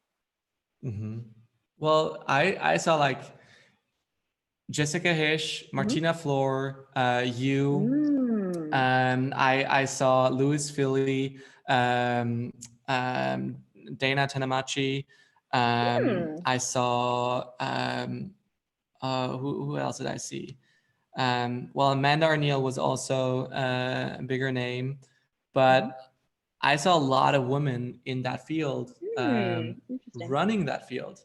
And like for me, again, it was like, I didn't care who made that piece. I was like more interested in like, did I appreciate that piece? Could I learn something? Like, for example, Dana Tanamachi, like her chalk pieces were extremely impressive. Totally. And I was learning so much for it. Kate McDevitt. Mary Kate McDevitt. Yeah, totally. She is like I think her style was pretty much the first thing that I learned in lettering and so on. And so, like, yes, we have Seb Lester, who is like over 1 million, James Lewis, who pretty much has changed from lettering more to kind of like illustration and drawing, painting. Like he's absolutely a beast, but he has overgrown that. There is a big lettering artist still in front of me. What's her name? She does just brush lettering. She has like 600,000 followers. No clue. Yeah. I guess there's different sectors of lettering too, because there's calligraphy, and then there's chalk lettering, and then there's like the brush lettering, and then there's vector. There's so many different facets. When I saw, I guess, from when I was a student and I was looking at the like freelance lettering world in terms of like letterers who were booking ad campaigns and like big client work. Maybe that was the like corner I was, or the lettering corner I was in when I first started seeing lettering come up. But you're right, there are different areas, and maybe some are more female dominated. And yeah, I don't know. I guess I haven't thought about the different categories of lettering in a while. It just kind of gets lumped into one, but I'm not a good calligrapher. Yeah, definitely. Well, like me neither. Like that's why I stick to lettering, is like drawing out letters. I do not have the patience to learn the perfection of like getting a stroke across. But see, this is one of the things, like, imagine me, like there's like woman who paints, like from Pander, from Phoebe, and what's her other name? Roxy, yeah. And so kind of like, if I did like a men who paint, that would be totally wrong somehow. Why would you think you would be wrong? Because I feel like, I don't know, it's just like kind of like the men trying to do their own thing, like excluding women. It's kind of like, it's been wrong in the past, so it's kind of like it would be wrong to do that. Like, it's not that I'm interested in doing that. I really actually don't care. Because I was gonna say we're gonna have some issues if that was in the works. Oh, but yeah, no, it's those things that I feel like it's interesting. Like there's a whole, like it opens a lot of topics and just interesting conversation. Again, just to have those conversations. Because it's nuanced, and I think that what you said is what I was hoping you'd say, is like, because historically women weren't allowed to work or had been actively kept out of professional advancement. Yeah. Like when we take into the historical context, when we take in the history, we understand why, like, it would not be as well received to have a men who paint club, because the default has been for most of history men who, whatever, I guess, industry it is. And there are some industries, everything. There are some industries where, like, I've heard in nursing, there's more women than there are men, but that's kind of an outlier. Like in the US, I don't know what it was like in Europe, but in the US, a lot of women couldn't even get a credit card without their husband's like permission until the 70s, 60s or 70s. That's not that long ago. That's crazy. That's my grandma. And so the fact that like I think about it from, like it's knowing about women's history in the US at least has helped inform my view of racial injustice and slavery and segregation, because I look at how little time women have had to like catch up generationally. And it's amazing that we've been able to do great things, but it's good to take into consideration why consumers are like, why aren't there more women on your board? Or why aren't there more women speaking? Even though all the men are more than qualified, I think it's, I had terrible attention in history class when I was growing up, but I feel like I've been like schooling myself in history as I've gotten older, and I never thought I'd do that. Like, it's very strange. But again, it's for good reason. It's to learn more about, like, understanding more of these gaps. And I feel like it's more interesting to talk about these things, to again get out of your bubble, learn more about these things, talk about them, not judge others for not knowing, or like, you should know, you should be doing this, but really have the openness to say like, hey, I totally get if you never heard about that, or if you didn't know like that this was a problem, or that I'm having trouble. Like that's kind of the thing. It's like learning to say like, you know what, I feel pressured. Like I can say like, I felt the pressure from all these posts that I've been seeing, like when I was scrolling through Instagram the past 2 weeks, seeing that I felt pressured to speak up because I have a platform, and not saying anything would be terrible. And so I can say that I have felt that way, and nobody can take that away. Like if you would say like, well, your feeling is stupid, like that just turns like I know that I don't need to talk to you, because like if you cannot acknowledge your feelings, that's or acknowledge someone else's feelings, like we're not in a position to talk.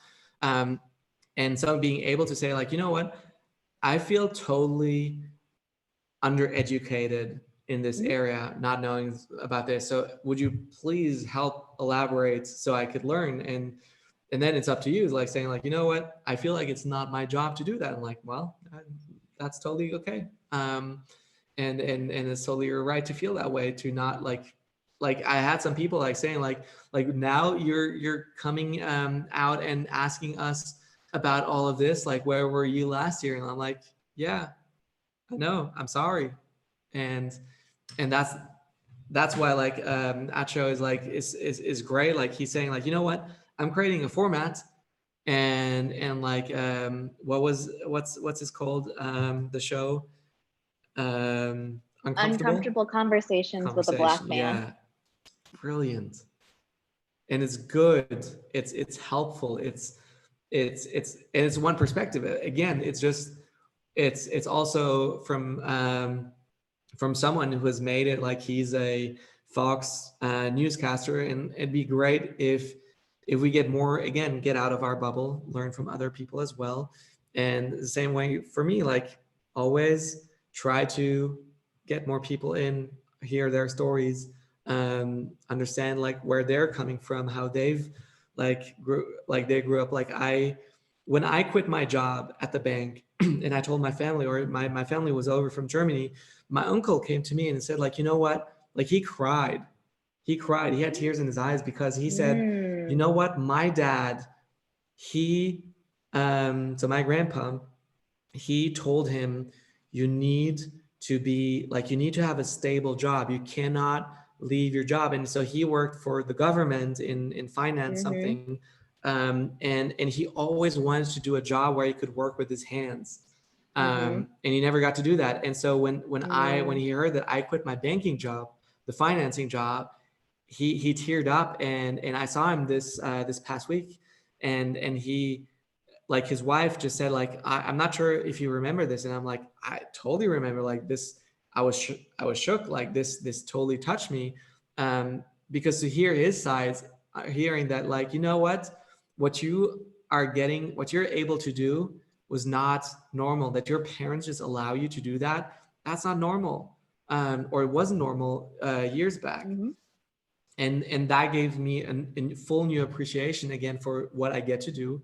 That, like whenever I have those days when I feel like, oh, I'm like, I don't want to work, I like, I don't feel like it, and just like remembering, like, you know what, I'm in a super privileged position that I get to choose not to work, or that I get to choose to do something, because I've been able to build a business around that and it's actually working.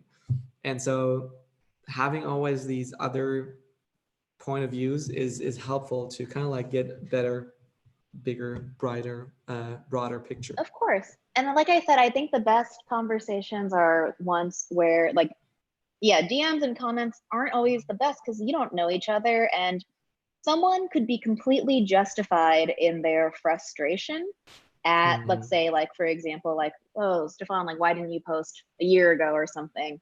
Someone could be justified in the way they feel, but that's not, like you said, it's not a productive conversation for either of you to have. I would say that having conversations with your podcast co-host like me is a more productive conversation because there's Absolutely. a genuine desire to talk and understand Mm-hmm. and listen, versus two people who don't know each other with different opinions who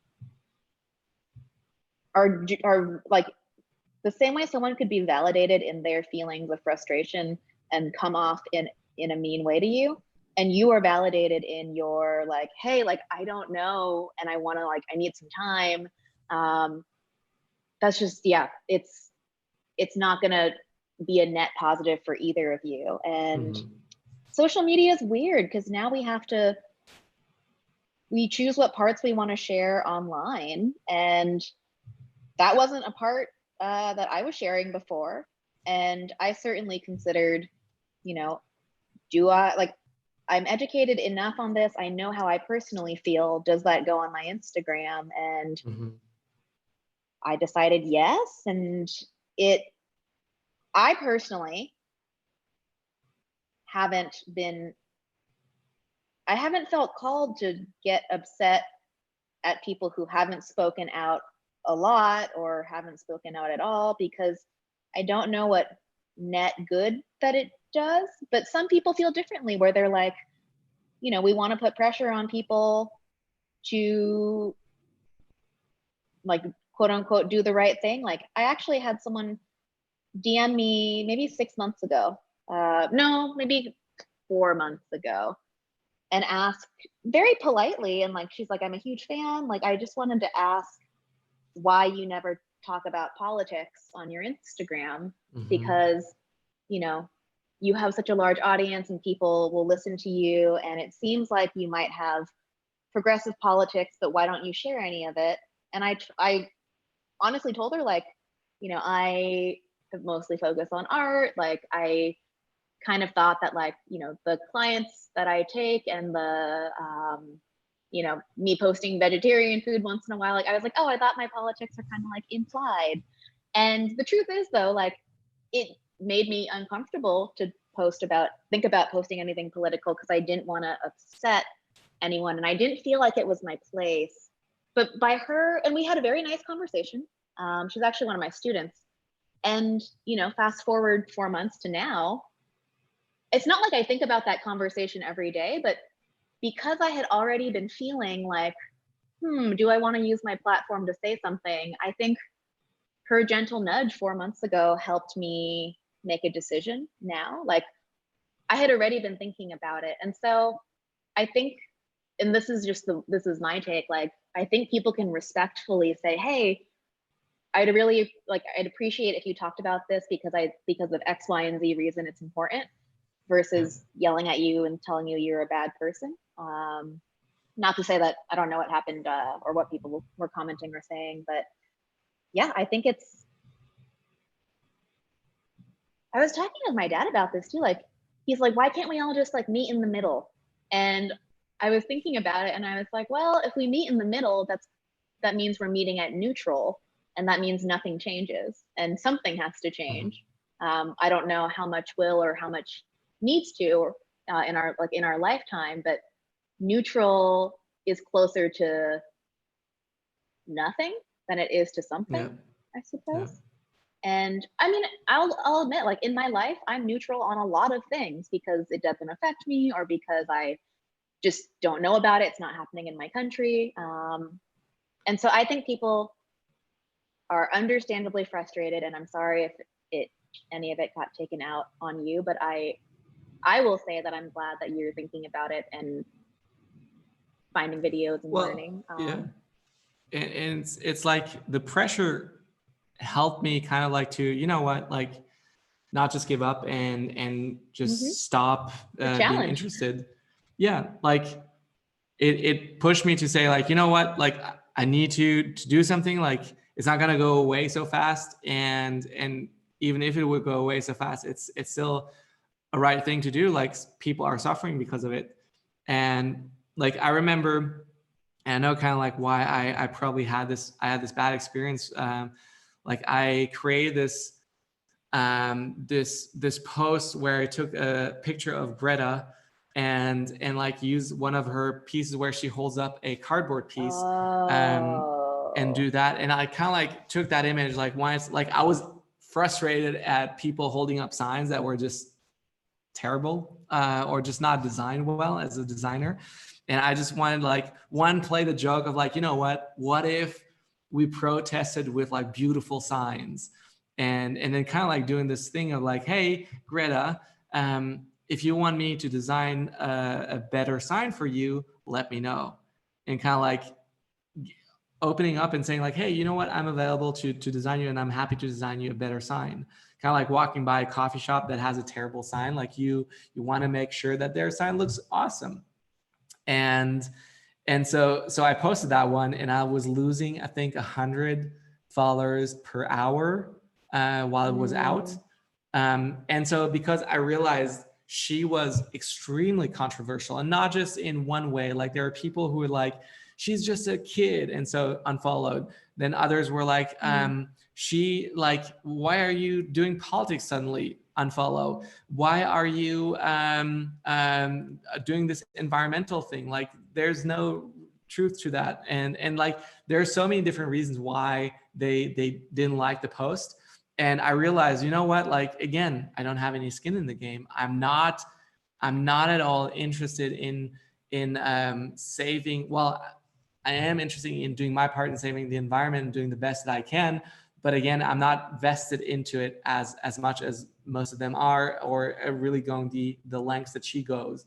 And so I was like, I'm not a fan. I'm not going to do that. Like, I'm not going to want to take a hit for her or for anything she stands for, because that's not what I stand for necessarily. I was more standing for good design, and pretty much nobody got that, or most of the people didn't get that. And so I took that post down. And so like, if it was for faith, like for my faith, I would take any hit. Like I couldn't care less if somebody unfollowed me for like, oh, you're a Christian, like religious or whatever, like unfollow. Yeah, you don't want that person to follow you anyways. Yeah. Well, I kind of do, because they need to hear the good news. But beyond that, I'm just feeling like, you know what, like I can take that hit.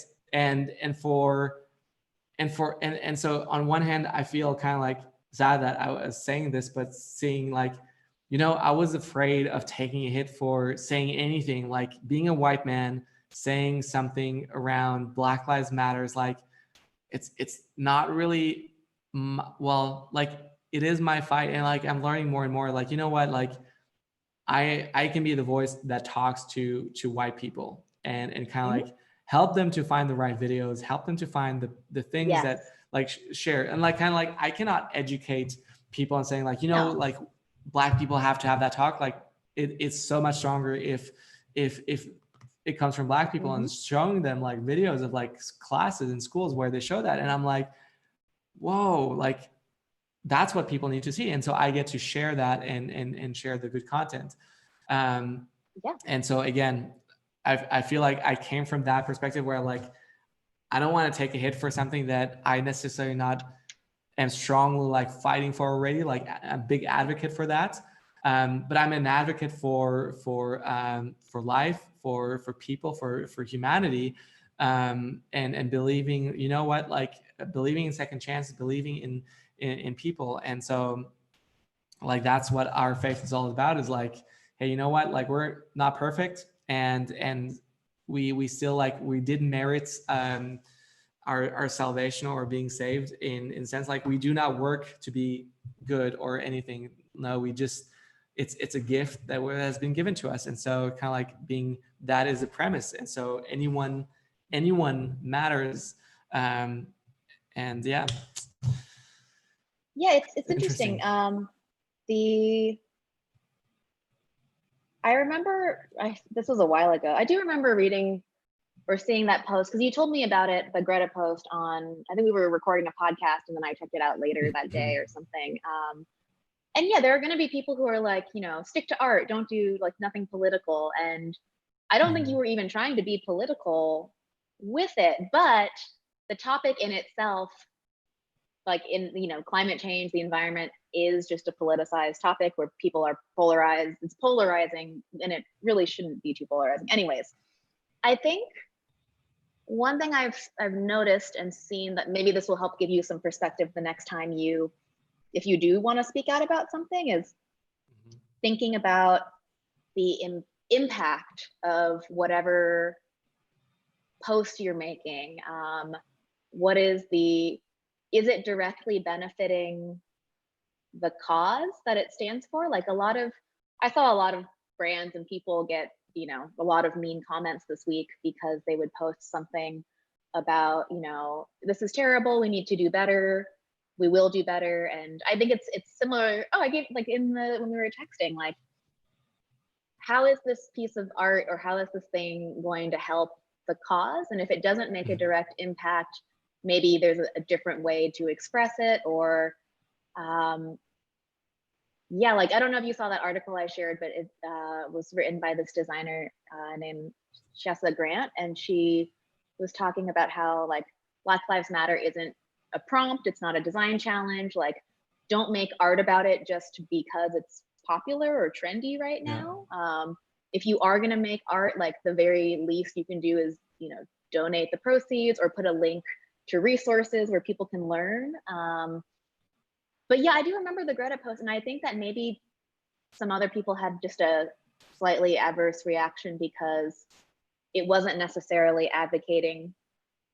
You can't please everybody. I was going to say, because it wasn't advocating for environmental justice or saying anything about climate change, it was just about design. I think people who had a problem with that would probably have just preferred you to like say something about the actual cause.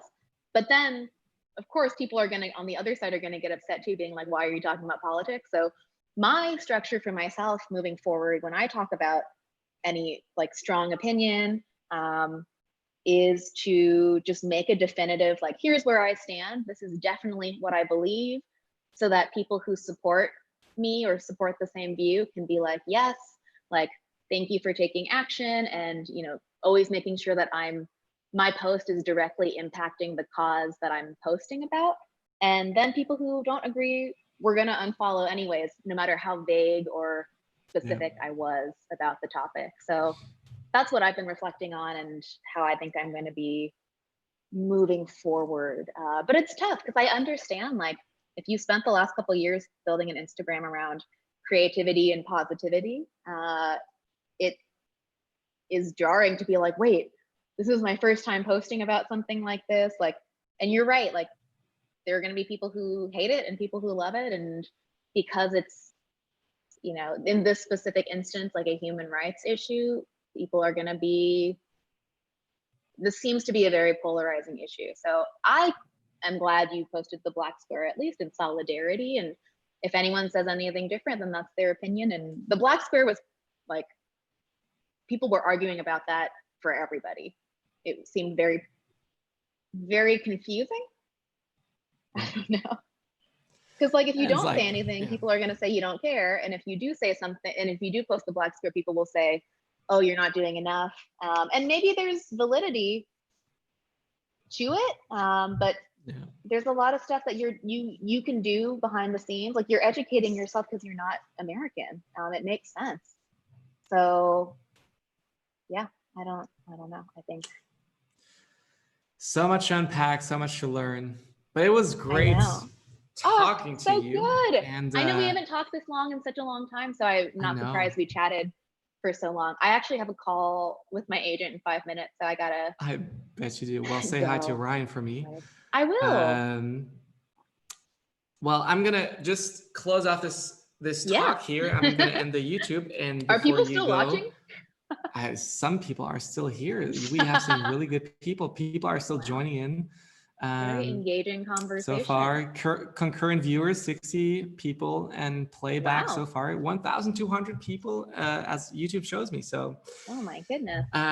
Let me close this off real quick. Thank you guys so much for watching. I hope you had a great time with us, talking about all things around Black Lives Matter. It's a great privilege for me to talk with Lauren about this. So thank you, Lauren, so much for being so kind and talking through this, sharing your side and view, and helping us and myself to get more educated. And I just had my camera froze again. Oh no! During my monologue, but it's okay. We're back. So guys, thank you so much for watching. I hope you've enjoyed this conversation. We hopefully will be back very soon with our Striving Artist podcast, hopefully also in video format very soon. And I cannot wait to have more conversation with you. So I hope you finish your piece, guys, as well. If you haven't, you can also check out the homework assignment. It always like drawing a quote from someone that from a Black person that is kind of like diversifying our view of where do we get our resource from. And if you're interested in things with composition and how to draw letters, I have a new online course coming out at the end of this month. You can go to my website and find the link up there with the you can sign up to this newsletter. And I'm losing my words, so I'm going to end here. Wish you guys a very great weekend. Hopefully see you soon next week on Monday when we're drawing the letter D, 16 types of one letter, the letter D. And the only reason is because I totally missed out on one letter. I thought I did only miss on the C, but somebody again came back. There's a D missing too. So we're doing D. And so guys, get some rest, inform yourself, stay tuned, and we'll see you guys on Monday. Bye. Yes. Oh, and one last tip. Whenever you're doing a lettering quote, don't forget to credit your source, ideally in the piece, but at the very least in the caption. So good. Thank you, Lauren, and bye, guys. Thanks, Stefan.